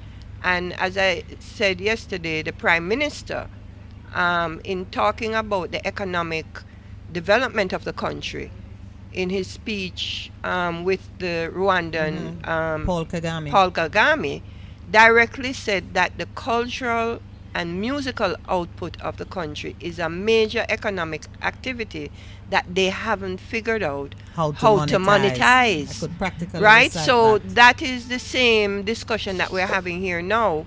What is the reason? It's not a matter of reason, it's a solution. What is the research that we're going to have to do and present? They mentioned the Madrid Protocol. Oh, we have to brand everything now going forward. Geographic indicators. But what about the things that have already occurred in the world? Yes. How do we deal with that? That is why JIPO, the Jamaica Intellectual Property Office, is one of the most hated agencies now. Nobody didn't care about JIPO before. But JIPO, what is JIPO doing? Is JIPO protecting me? Yes. Is JIPO this, JIPO that? I mean, ganja is falling down because of the lack of understanding or not understanding rules, policies, etc. about the intellectual property within ganja. It's the same thing with the reggae. Oh, Rasta feel like them own ganja. You understand? Like ganja should be all about Rasta and only Rasta. But what the Rastafari are clamoring for is what is their intellectual property value in the ganja as it becomes an industry. How is that protected? Is that going to be the same thing that with the music? We have to be fighting another war? You know what I mean? And then, of interest, it was in 1966 that the United Nations made its declaration on economic and social and cultural rights. 1966 is not yesterday. So from as far back as 1966, the world knew that these rights uniquely belong to the people from whom they originate, and in the customary way, domestic laws and a framework should have been in place to make those rights actionable or to give value to them. So for a long time, we have known that these rights are a part of the essential freedoms that people enjoy. But we have done nothing to make it put it within the reach of the people. Yeah, because it would have to be within the Constitution, as he's saying, as we go forward. You have countries that you can't pick up nothing because it's part of their constitution that that stone or that tree You is can't valuable. leave- You can't leave the country with it. it. You And- understand? So supposing you said no, this music, this culture, this way you cook food, jerk, whatever, this way that you do things are uniquely Jamaica. belonging to us. Therefore, if it appears anywhere in trade and You have commerce, to pay with You it. have to you pay have a to pay us toll. a toll. We're still locked into this bad wine of colonialism, and that has to be purged out, you know, because realistically, when the dismantling of the Berlin people, League of Nations, 1884, yeah. you know, the League of Nations formed the covenant of that.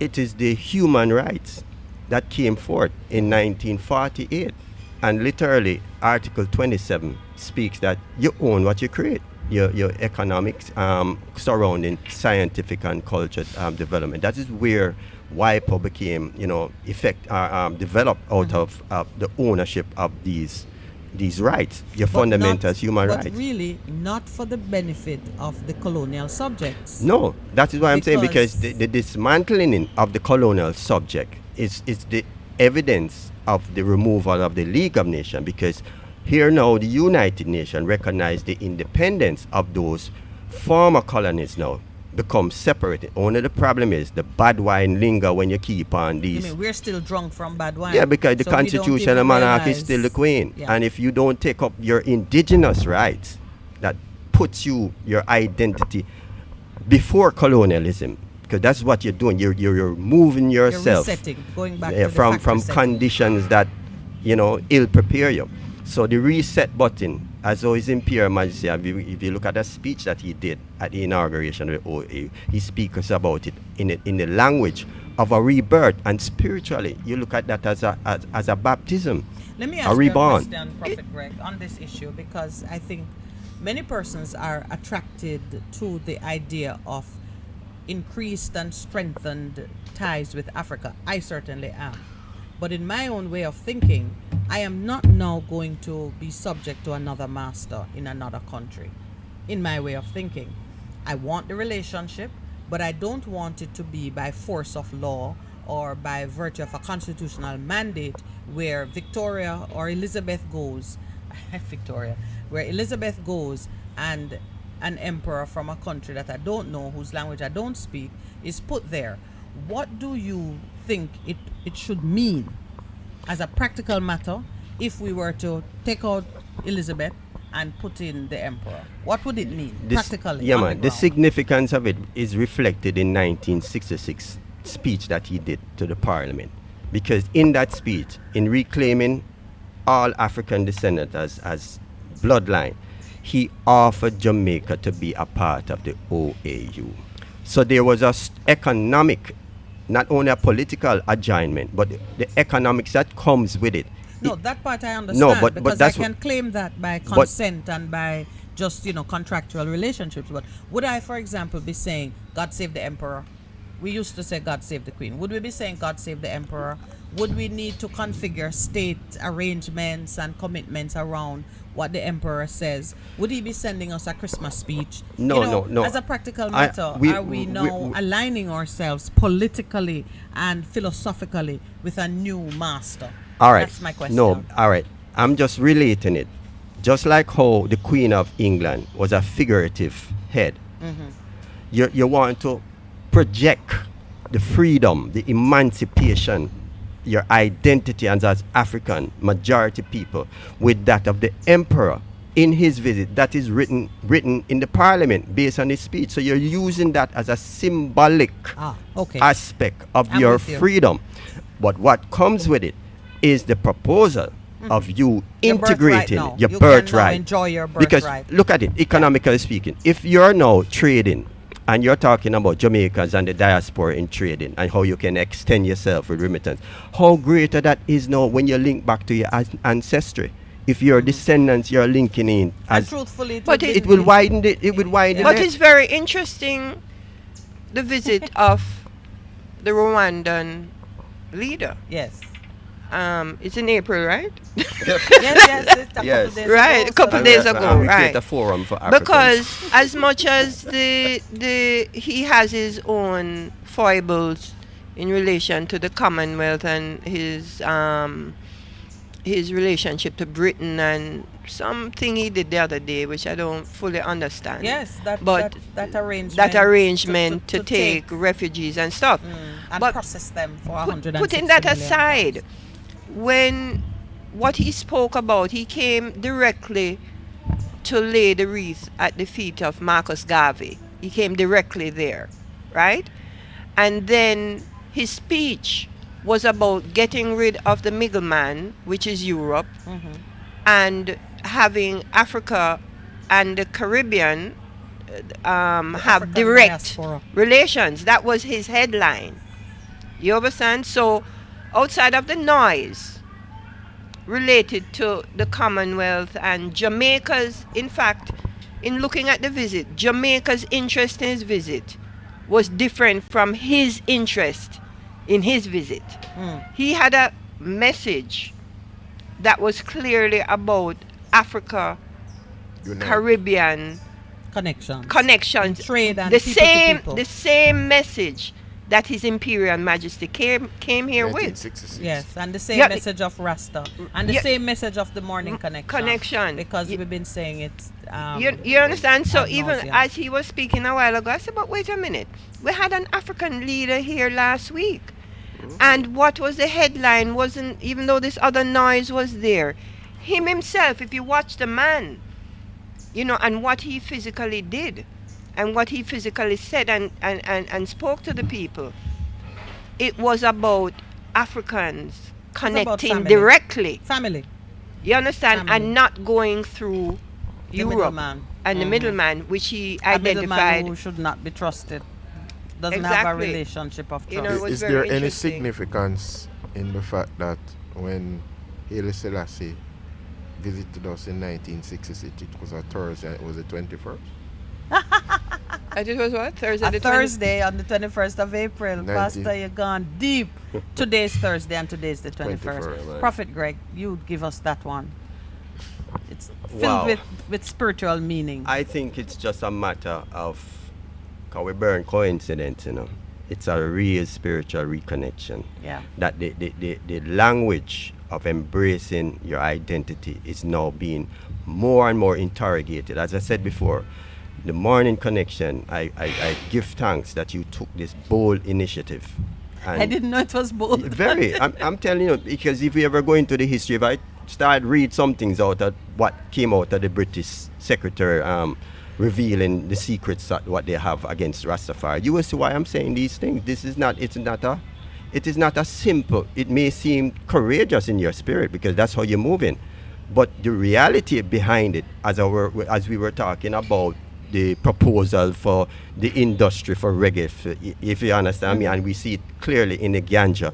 I'm now sitting on an economic inclusion task force as even a former director of the CLA, trying to get Rastafari to be included in some. I mean, with reggae, if you're going to ratio it and say in 1 in every 5, or 5 in every 5 Rastafari would probably be affiliated with reggae. But when it comes to ganja, Every single they one. talk about they had to make a statement and a law recognizing ganja as Rastafari sacrament.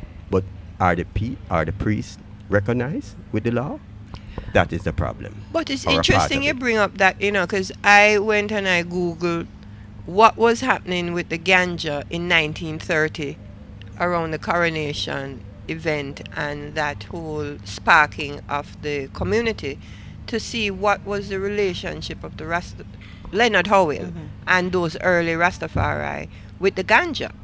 And it was interesting that it was in the 1930s that it was about to be with a particular act, 1936 act in America, where it criminalized the medicinal values, etc., of the ganja. Meaning, in 1930, it was not, in the American context, Yes. it was not Of criminalized. no So therefore, significance. it was being used in the tea rooms and whatever. So Leonard Howell, in bringing it as an industry in relation to Pinnacle and the use of it, he wouldn't have had that He wouldn't think he was breaking a breaking law. a or law. being, Like it was really or being risky. no, I'm looking at the Yes. sacramental. Yes, yeah. Like the sacramental came in to protect an industrial idea.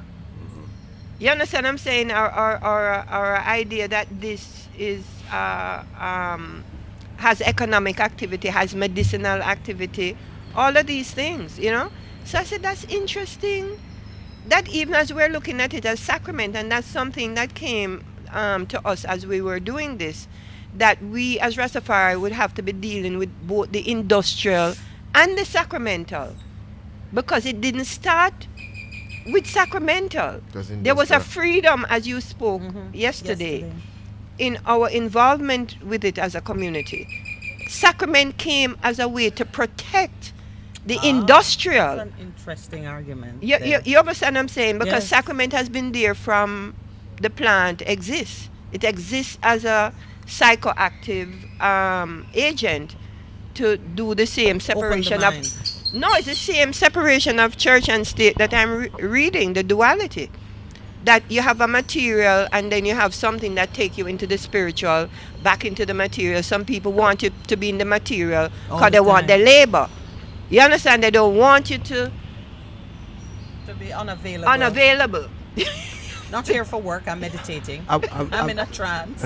I want to emphasize what based on what I was just saying, and even to link it up with what Sister Maxine had just said, but in the sense of the reality that we are encountering. That's why I say it's a bold step towards individuals who take on African liberation. And this is a speech that the Emperor delivered at the inauguration of the OAU in I think it was May next in 1963.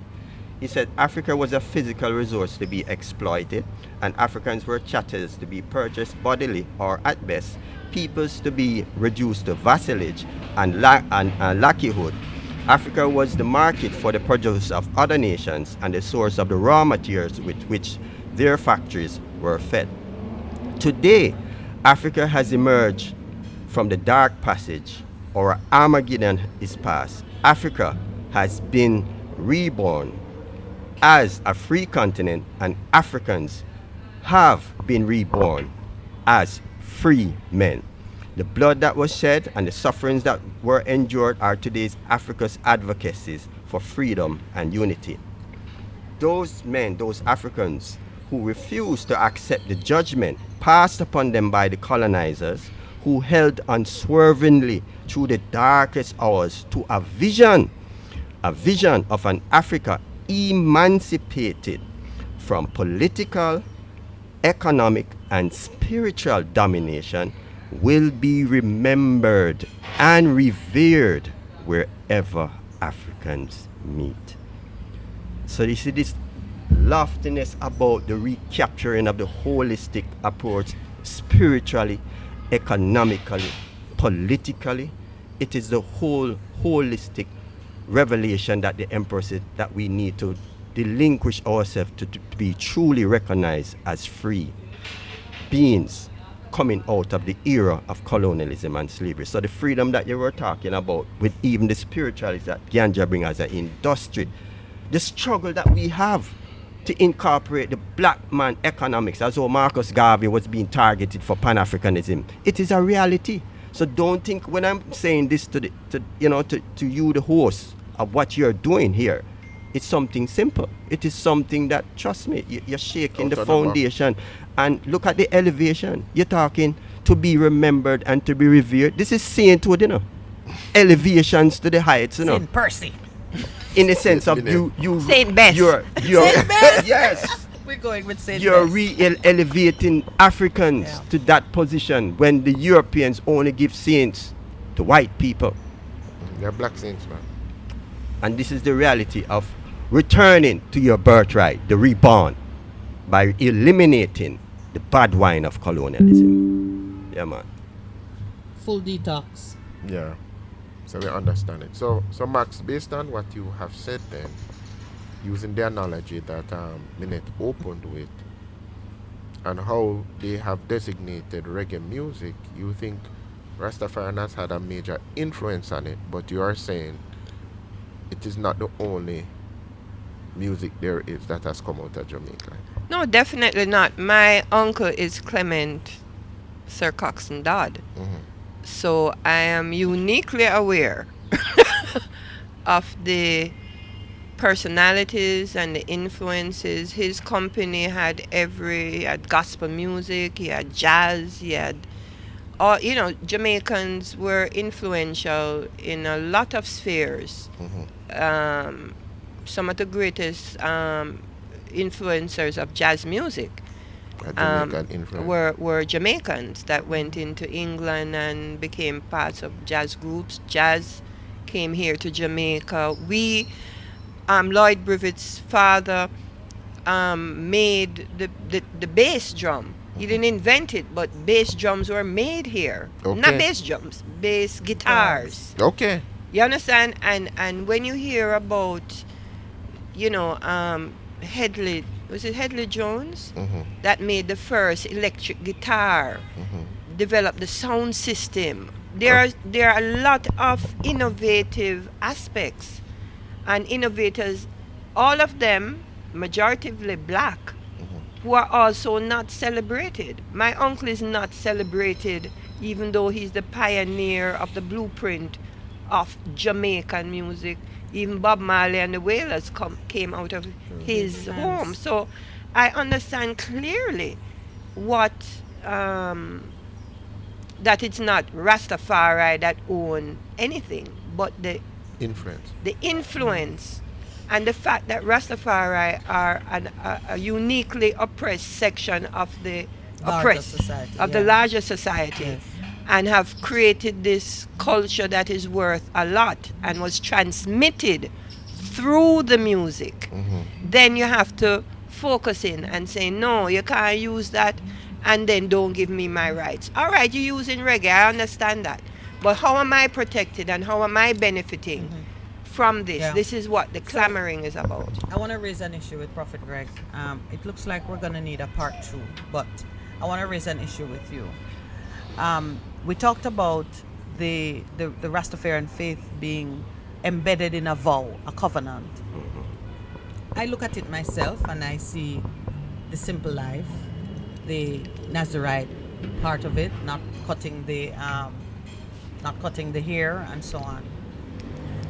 There are some ways in which the full economic benefits of the exploitation of your culture may or may not interfere with that culture, that lifestyle. How do you incorporate technology, current trendy innovations? Is Rasta? I'm asking a question. You're asking a question. Difficult to formulate. No, you ask a question. Because I don't Leave want it to to be them as we go offensive to in the asking break. it. So we go Oh, on the it's time break. for the break? Yes, we are. Okay, so the question is, Yeah. how does Rasta embrace modern and current trends and thinking and not be polluted? Let me borrow from James. Not be polluted by the things of the world. When the wealth comes in, and there is wealth, how do you see it affecting the culture, the faith, the practices? Okay. So we're taking our break now? Okay. Welcome back to the Morning Connection. We're getting into the last stretch of the morning, and it's been an exciting conversation. Some of the greater excitement, I have to tell you, has been off screen, so to speak. But nonetheless, I had posed a question. It's a question about modernity or modernizing. Within the moment. Well, Yes. as the speech, as you indicate with the speech, we're looking at a rebirth of the energies coming out of that era where we now have to build out, because that is what is being attacked. Musically, etc. This is the culture, the brand value. There's no value. So if we are going to develop, you can use aspect of what is there. For instance, I don't recall it as yet, but in dealing with literature books, you can use the same ebook in dealing with the cultural aspect. We are just coming out of a a museum exhibition on Rastafari. These are virtual creativities that can be done virtually as well to export that as an economic value. So as we develop the word that is imperial majesty had instruction had become prophetic, we need to organize and centralize. And I'm certainly the instrument that comes with it, the development of a people's right, a people's culture. It is hinged upon three fundamental categories. You have to have a competent authority structure in representing Rights of the that rights of the people. You have to have mandatory benefit sharing going forward, but most importantly, in working with the partnership between that community and the state, there must be prior informed consent. Okay. And that is where the breakdown is now in developing the rise in the governance and the wealth of the community, because this vast amount of wealth that has been created from Rastafari has to be governed, has to be owned by the community, and the benefits must be tangibly accrued to them, so they can do- exactly. so they can lift them up. So even in the language of modern development, the same concept can be utilized with the same way how you can envision strategies in how you can advance your cultural development. Okay. As I said before, we have done these work within the council's permit, but what we want to see come on board is the partnership and the recognition and empowerment that the government should be doing in addressing the governance and the development of the Rastafari community. And hence, in creating a council by Roger Chenes, and as how we are now, there was also an NGO creation of a Rastafari trust fund that should have been the centralizing instrument to hone in and accumulate the benefit sharing for the Rastafari community. Maxine? That was a mouthful, wasn't it? But I like the 3-point thing that he pointed out in terms of moving forward. Well, yes, competent authority. What was the second one? The Benefit Shared sharing benefit. shared benefit and then the prior informed consent. and the prior informed consent. Well, the competent authority is what we have been struggling with since 2007, because that competent authority by law comes through the custodians of the culture, which is the ancient council, right? So though we are activating, we are working for our work that we are expressing here, and our ideas are on behalf of the ancient council of the Rastafari community. And the centralized and organized is also under the ancient council. And this is not just organically now. We have met now with international best practices and laws coming down that any law coming on behalf of the Rastafari community must be centered around the ancient council and their, I don't want to say views, but their livity. So the doctrine comes from them, really. Because and yes. it's a reality. It's Yeah. they are the custodians. They are the literal creators. Because it's not that you want to move past His Imperial Majesty and his learnings and all of that. But in reality, when we're facing law, government, You must have a policy, structure. it has to come through Exactly. the ancients Right. who actually lived this trod and made all of these rules, the Nyabingi guidelines, the parliamentary, what you'd call out of the office of the president, Representative Sylvia Kalonji. So you had are right elicited. now ahead of the British government, because they have no written constitution, but you have documented structures, doctrines, principles that embody both the philosophical or spiritual and the political. And there are some offices that fall out of that whole narrative. The office of the president, Sizzla Kalonji was here with us. That is one of the offices that comes out of it. Prophet Greg's office as a prophet, operating in the office of a prophet spiritually, but within that also specific within mansion, a council Right. that is specific. Just one thing, he said something that a lot of people, the ancient council constitute of all the mansions. all the mansions. The largest of them is the Nyabingi Nyabingi. Ancient Council, because Okay. it's a Nyabingi order that several mansions emanated Broke out away of. from. Not broke away, because that's what we a say in that's the a church. that's It happens as human beings. Yeah, Let me man. tell you Yeah, something. trust Wanna me. go on like No, but I I- serious I- talk, I- man. Who is wanna Uno? go- I serious wanna talk. go on like in Uno Rasta Rastas. community. There's Uno not Rastas. it's No, not man, this it unity. is It's a true. very serious. Yeah, man, because it Yeah. came out Because because it's impacting as we speak. Because it's trust a me. man, you know. We're all man.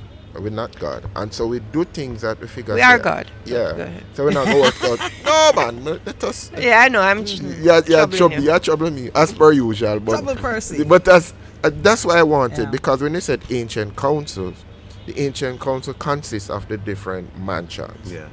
But Well, you the have a- ancient yeah. council Yeah. was why I It started as one, calculated she said. it started as one, the assembly of Nyabingi. elders, Okay. So right? the assembly- And they're still the assembly of elders, because historically and heritage wise they still exist. It Okay. still exists. Okay. So King Emmanuel doesn't have a reference point except out of the The assembly Nyabingi, of elders and the Nyabingi order. Yes. You understand what I'm Yeah, saying? yeah, Bongo yeah. Watto, they don't have a, they're not individuals. They're being inspired to congregate and, And, So they started as one family, and they still are. and but family have children, and some move away, and some set up their own house. But you're still family. You're now You're extended. still the council of, if you want to say, it's the council of the churches that We're just emanate trying out to of. It's, No, understand no, I it. understand. it's basically the impact of the mission for liberation. Because if you look at even history, as I was mentioning before, just pick a date, 1954. You look at this now, 1954, the last ship that returned indentured servants to India, that was in 1954. But 1954 was also the time where they destroyed Pinnacle and the commune setting that was there. So Okay. all of that came down into Bakawal. So when this propagation about Federation 56 coming up for now, the whole Western Development Federation caused that whole new order, because that's when the first time the Nyabingi order was displayed. Over 3,000 races now come together and said, no, this matter of independence, emancipation, the federation, you still have to go deal with repatriation and the act. So the whole mission that the whole creed of Rastafari incorporates itself is surrounded from that fundamental continuity that developed from 1950. Albeit though, this is when the Nyabingi order, that the identity now specifically coming, the end grain of the spirituality that Rastafari rose with, is where now the centerpiece, the centerfold, took on again and continue to this day, because this is what exists continually now from the development from 1958. So obviously within differences, Yeah. you We'll will get the see different you will see the mansions. different, but the centerpiece of the order Was is in where the mansions seated, where the indigenous faith and culture is seated, because within the 12 tribe, as a one of the major group, they accede to the Ethiopian Orthodox, to the church. Yeah. So they are not really affiliated with the, as I said, the indigenous rise of the ancients them, but rose that order within the Bakawal movement and thing. As All I right. said, So what from I'm that hearing time. is that one family, tensions arose, and man set up his own shop, but it still all points back to the that. same base. All points back, So because what is representative of that base today? Is it the office of the president? yes, I would say that, because a lot of, especially because of the we're at a crossroads of transition, human transition, physical transition, where a significant portion of the elders Have died. Have died. Significant ones still remain. So because when I review the constitution that was developed in 2007 for the community, it is stratified in that way. There's an office of the ancient council, and even the actions of the Millennium Council and so on and so forth is under Have to go that. back there. It has to go back there. So there's been a struggle to define and to seat the ancient council, which is why for me personally the office of the president is important now, because that was ordained by the ancients at a particular juncture that has to do with the work that we have been defending. You understand? Yes, It yes. cannot be picked apart because of that organic link. We did nothing without the ancients. Everything, every activity that we did, or we said we're proposing this for the ganja or whatever, The we have to ancients go weren't- before the government with all the ancients seated with us. We couldn't Get up. get up and like, okay, we have Yeah. this idea, Yeah. this should go this way. You understand? The ancients had to be with us all the way. So they were actually physically there with you when we were making the Every meeting, Oh wow. every meeting. So many people At constitute that point, ancient- I would say there's a core of about 15 of them. Okay. Maybe by now there's like I would say maybe 5 of that activist core, because you have ancients all over the country, you know. And this ancient council is not, there's also another layer to it as to the ones who can actually move. Okay. You understand? A lot of times you have to go to them Okay. because even their physical ability to move economically, etc., it is very constrained. That is part of the problem that I see with the organized and centralized, and why it was important to set up the trust and all of this so that the mechanism could work at its highest You potential. became wise according to the workings of the world. Say that? You became wise according to Yes, the workings well, of the world. and yes. the world is Yes, and because the truth is, Jesus says you have to become what? Use the wisdom of the world to.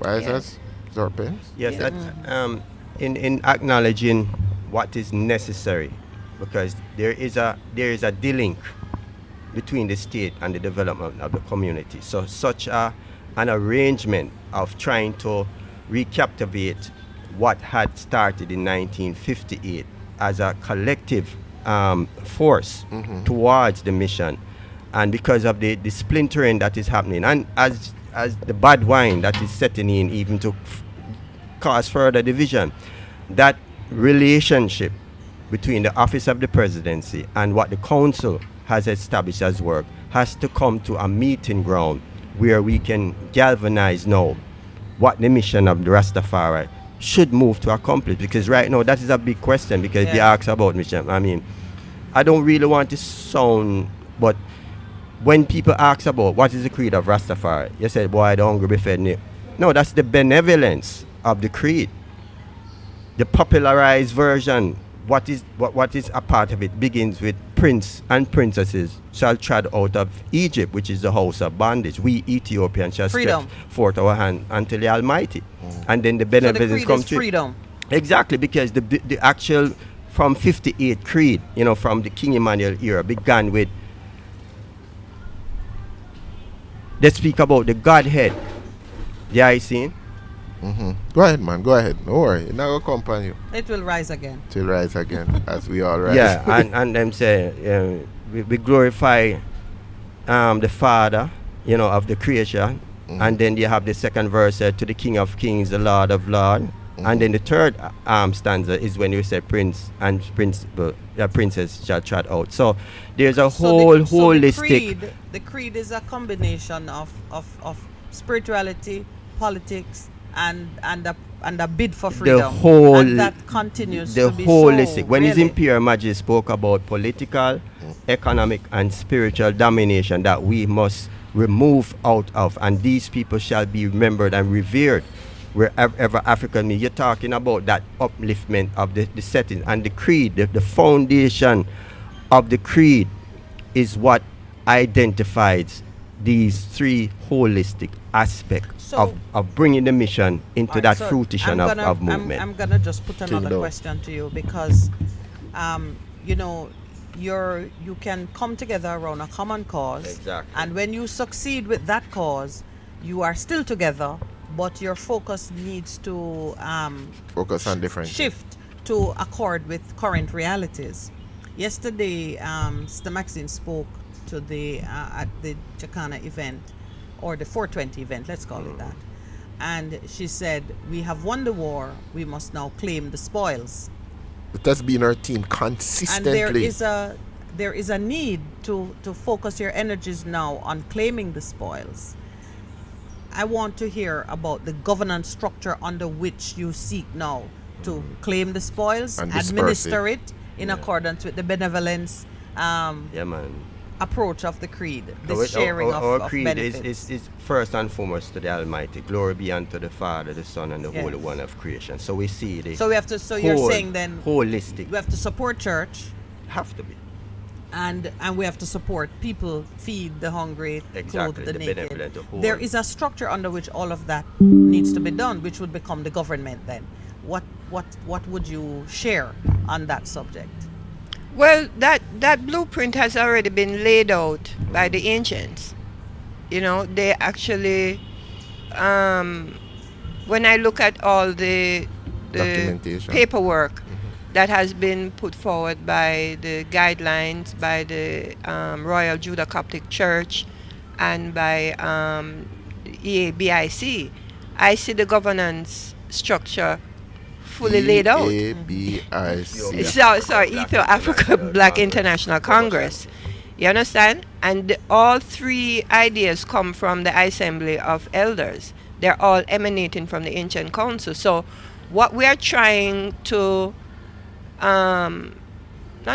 what we have to implement is those amalgamation, you understand, into a structure which goes with the international indigenous.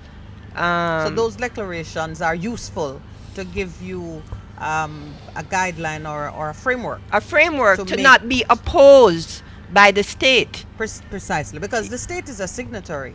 To Is those signatory, and treaties they have been yeah. opposed to this governance over the period, and potentially this governance is the alternative government that has existed alongside them. You understand? Without them, they say Rastafari is not involved in politics, but the life of the Rastafari is a political choice. You understand? You're not Absolutely, involved in, yes. in politics, but you have decided You're not to involved in the colonial, Eurocentric shaped politics that has overwhelmed us. Right, A and you politics have led to- by the minority, by the way. Exactly, and you have freedom, redemption, repatriation, and reparation. It's a government. Yes, it is. You understand what I'm It is. saying? So it's a government that says, okay, our principles, just like that African leader last week said, we want direct relations between Africa and yourselves. That was His Imperial Majesty's, 1966. not just 1961. That is the cry. And so which government of Jamaica is going to appreciate and activate that? Those, right. You understand? And the world has moved to South-South trade, etc. So it's not an emotional It's not connection. fanciful It's and not unattainable fanciful at this point. No, because the It leaders makes a whole lot of sense. and the leaders are coming here, and even though they're going to other Caribbean islands, and there's a seat in physically in Guyana for CARICOM, it is Jamaica That they're reaching out to. that they have to come to, not reaching Well, out. I loved the fact that they've said people-to-people exchange because, I spoke on freedom yesterday, and the point that I emphasize all the time, I just want to repeat it here, is that we too often we ask for permission to do something which is our right. Right. We need no permission. We don't need to ask. We just need to organize the resources to do it. And now that Africa is as willing as its children are to be reunited, I don't see anything except just the hard work of making it operational. Well, look, there's a South Africa Jamaica bilateral that was in Signed up. place prior, and that we engaged under this ganja industrial scenario, where they say law pass or something happening. Yes.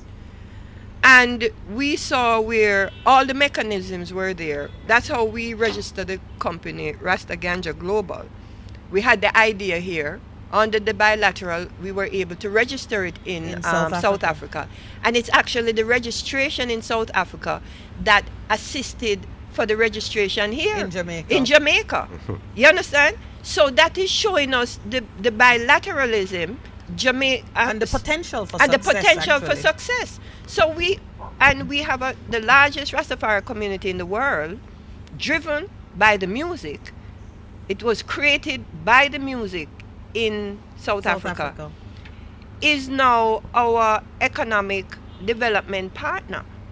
You understand? And so you see the seeds of it under the bilateral, but you also saw and met the state interference. You understand? Is there anything that you require from the state now that is essential to the success of the for current them mission? to at the That's essential. what is essential is their acknowledgement and their non-interference of just the actual thing that's supposed to happen. The man Kagame also spoke about people-to-people contact. So we're the folk people, not just the people at UWI, not just the civil servants, the real not people. just the right. Let's call them That the real people. we need to be in charge of that connection and of that influence and of that industry, and need to be facilitated. Are you set up to accomplish that as at this moment? Are you set up? Definitely, because we saw it in practice with the South Africa bilateral, and right now the Office of the President with Sizzler is making those same considerations now under the Ethiopia-Jamaica bilateral, that we have not functioned as much as what we engaged under the South Africa bilateral. So and many persons might be thinking that because Rastafari embrace the simple life, they're uneducated. Would you please correct that? Should anyone be thinking that? No, but we are a government, and we couldn't be uneducated if we weren't a government.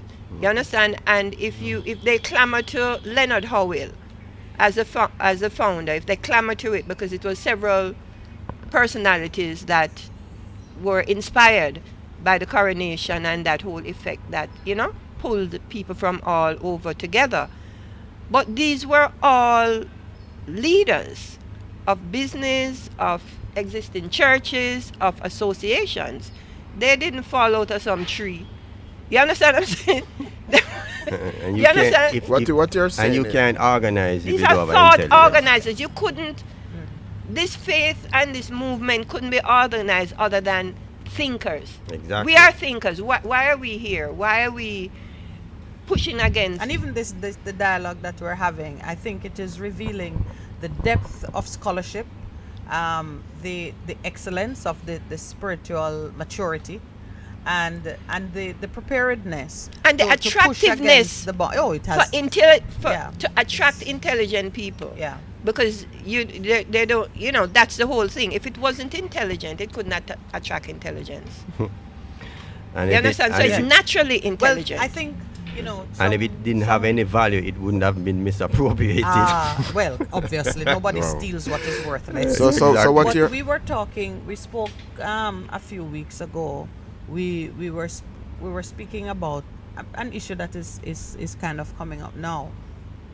The fact that in the exercise of these freedoms, persons will draw to them the minds and the abilities that are needed to extend the life, and the fact that you have survived for all these years and you have grown more internationally maybe than even locally is testament to the intrinsic value of what you're doing. Yeah. Go ahead, Percy. Sorry. I was just commenting on the fact that when you see the community represented, the different mansions, people think his people are uneducated, but that is not so.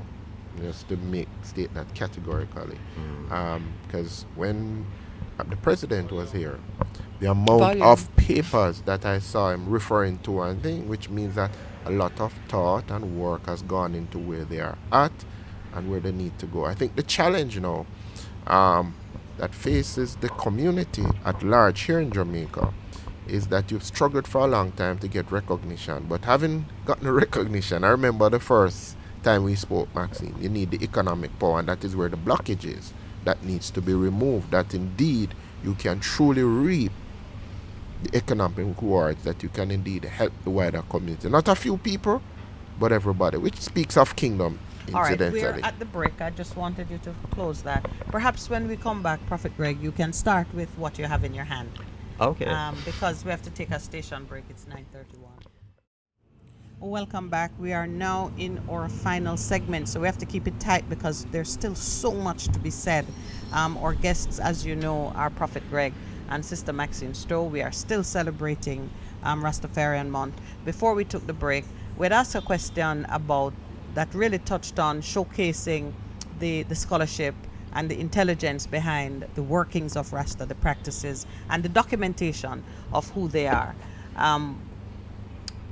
Prophet Greg wants to emphasize something for us now that switches us a little bit more to looking at some of those bilateral arrangements that are operative today and from which Rasta and other Jamaicans really can benefit.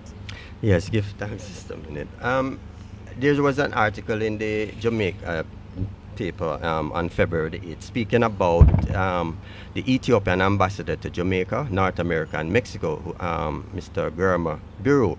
But he was encouraging the ties, the closer ties, and they established a bilateral cooperation that include 5 categories: air transport, sports, culture, education, and tourism. Now, if you check 4 out of I would say 4 out of the 5, if we don't really look at the sports part, impacts the Rastafari culture and the relationship between the community and Ethiopia. 4 out of the 5 of them, these categories, if we put sports one side, directly impacts the culture. So the words of His Imperial Majesty when he spoke that we need to organize and centralize is now prophetic. Because even in repatriation, agitation, the AU is telling that there's too much splinter group, we need to organize ourselves. In Ganja, South Africa is telling us now there's too many groups, we need to organize ourselves. So, as Sister Maxine was saying, the whole energy towards the, linking in the close governance structure is what the real Makain is needed right now. Returning to the blueprint that the ancients provided. Exactly, because that is what the council has done now in providing.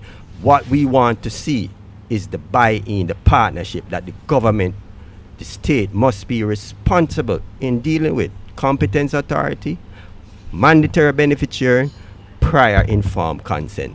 And that is the relationship that needs to be established with a council that was specifically set up to organize and centralize and flush out all of these protocols, and these are international protocols, and we're talking about even one named the Nagoya Protocol that speaks to nutraceuticals in that aspect. All right, I am going to allow each person to wrap up the debate. I'm kidding, not a debate, but the conversation. That's what we're having. The reasoning on the 56th anniversary visit of Emperor Haile Selassie I. Yeah, Groundation Day. The Groundation. Groundation Day. Is there a potential for a future visit of the Emperor? Yeah. Certainly. That is prophecy. Yeah, sure. You see, you light up fire and say we are wrap up. Stop it. We have a next week Thursday. We'll talk about it. All right, so perhaps it's a good time to say what next in this month of celebration. Well, the focus next week, today and for the following, it's still about the gathering of the minds of the community because that's what the Rastafari month is about. These events are naturally occurring. We're not creating events for Rastafari month. We're only umbrellaing them and bringing them to a point of mostly advocacy. Because, whether it's Coral Gardens, whether it's Ganja, whether it's the visit, next week, like I said, it's intellectual property rights because it's in intellectual property week. Yeah. And so we are looking forward now to, even with these programs, the community is listening, different, sectors of the community. I met a few listeners yesterday. They're listening. And so it's our responsibility now to gather these thinking minds to say, yes, well, what is the way forward? We have thrown down the gauntlet and said the way forward is through the Office of the President acting in concert with the Nyabingi Ancient Council mandates. You understand? And the government is aware of trends, you know, that now need to be concretized into, and their policies even, because we learned through the issue with Iridex and the Bank of Jamaica that even what we knew as a practice note is now actually an act of the Trademark It's been put Act. into the Trademark Right. Act. So we need to now know where all of these other things are, and like what we said in yesterday, that with this removal of the Queen and what is to replace her, that just like how they set up a Ministry of Legal and Constitutional Affairs to study on their part what they would like to see happen, we as community and on behalf of the African descendants of Jamaica have to do our own research and study. May I And say we are doing our we are own doing research yes, and study. because if you want to know why Best FM and the Morning Connection has taken a stand so proudly with you, it is a part of the research and study. We must know what it is that the people want, and we must advocate for it, and we must find the partners who are doing the same thing and becoming the voice of the people. We say we are the voice of the voiceless, so we gotta listen and pay attention and say it in the right places. So, you know, thank you for giving me that plug. Right. So, you know, it's just work. We're at work. Yeah, You we're know? at work. Yeah. Yeah. Mhm. And you're open for new members? Well, we have all the members. We're open to organizing the members, you know, and new members, yes, in terms of Because the there wider is- groups. But as There Rastafari, is the church. yeah, as Rastafari, you know, my experience in terms of organized and centralized is that that work has already been done. The interference with the work, you understand what I'm saying, Yes. is what we have to be The bad wine. studying. Is what we have to be studying, but there's nothing structurally or anything to do. When I ask you, you know, Percy is going to have words with me afterwards, but to a person who is considering the faith, what guidance would you give them? Someone who says, you know, I like what the Rastas are doing, I want to join. That is where we want to encourage even a national, although they have done it, but where policy is concerned, I think what we have done to initiate proactively Rastafari History Month, Rastafari Month, because as I said before, the storyline that impacts the culture are written in. So a person who seeks to enter into this faith will have more knowledge as he listen or she listen to. And of course, there are the mantras impact. But once you bring a focus on the importance of the narrative, because this is really the identity of the movement. Once we, So the so storyline that's and the protection. So that's the education part of it. so You coming want into the persons to be faith, more educated. a person who comes into the faith is like they will have to have their inborn initiative, just like in any Christianity. Some certain form of internal movement spiritually will drive that individual to seek truth, to seek knowledge, and hence usually what they end up doing is to familiarize themselves with the Rastafari, visit mansions, because there are mansions still in place. As a matter of fact, we are reaching in the part of organizing. One of the first important move that the council had made is to recognize Pinnacle as becoming a heritage site. So that is gaining the ownership of our culture, and hence we even made a proposal that all communes become heritage site, so we can move that ownership of culture and honing back that sort of community possibly no, the development. whole island is. So it's an individual No. search. I'm Talking about like a Mecca, visit No. to Mecca. That's no, what you're no. talking about. What I'm going at is when the government in the Ganja bill says who is Rasta, because Rastafari is so pervasive. Remember, we're about going to 100 years. 2030 is 100 years. So 100 years of influence in a society where you didn't really have a particular place. No headquarters. No headquarters, except in the head. of the quarter. The real That, headquarters. that mean you can't really control it. No, No. you don't want to control it. Okay. You want it's the ultimate freedom. So Organized maybe and you wake up centralized. and realize that we have colonized Jamaica.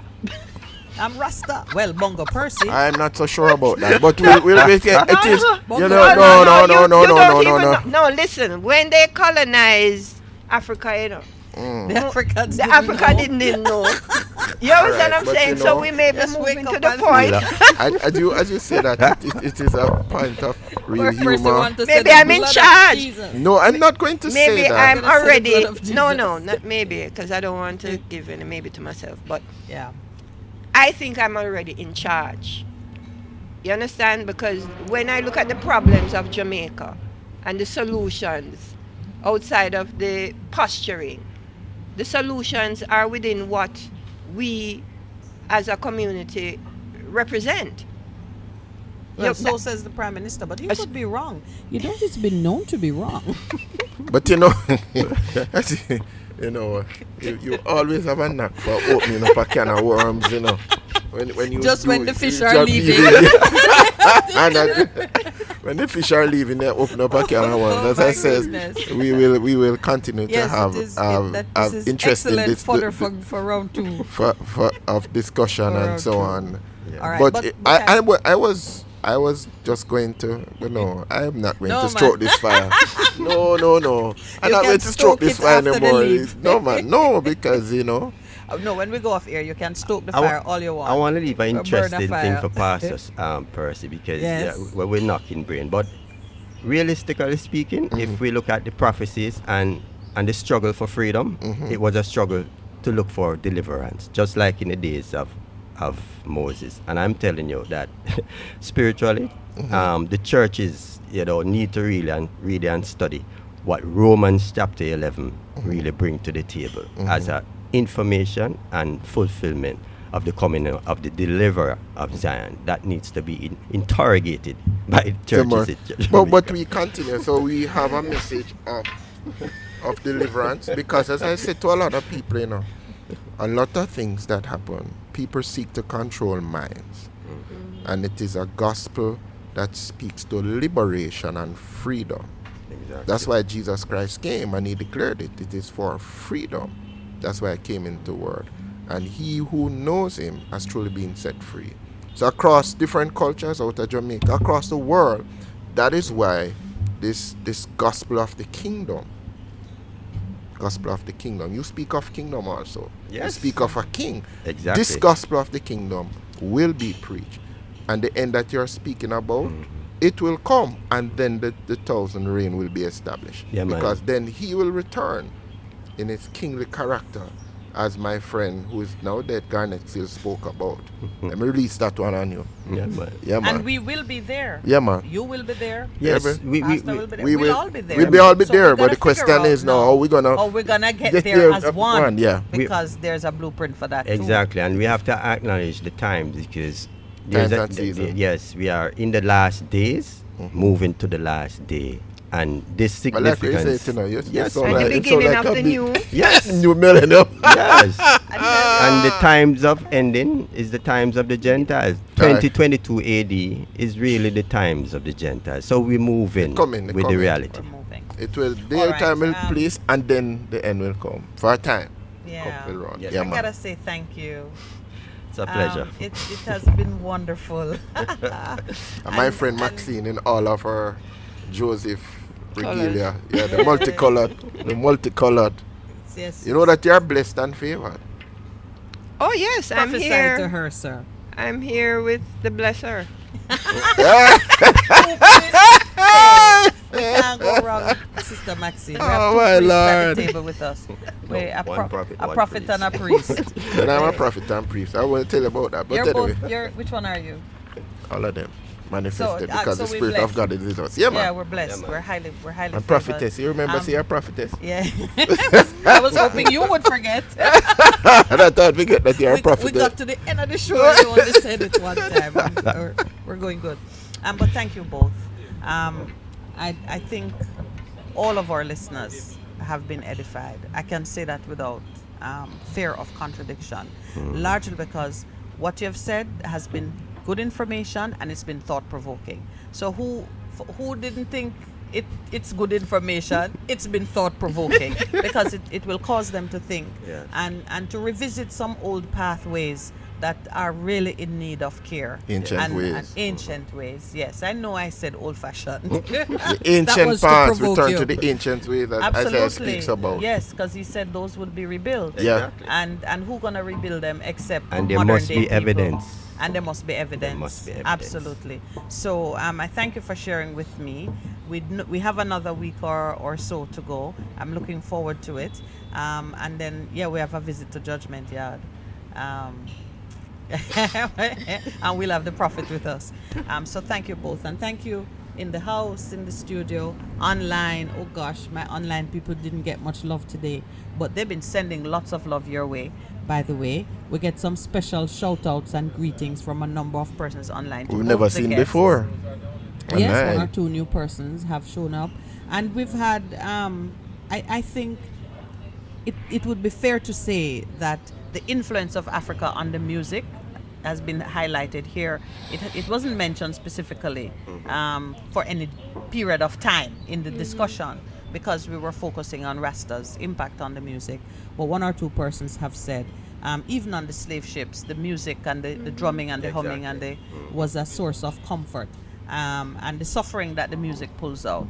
Yeah, man. Psalm 68. Yeah, so thank you for that. You've dealt with the past, you've dealt with the now, and you've touched on the future, which That's where I we're think going. is bright and very promising. Please expect new applications for membership.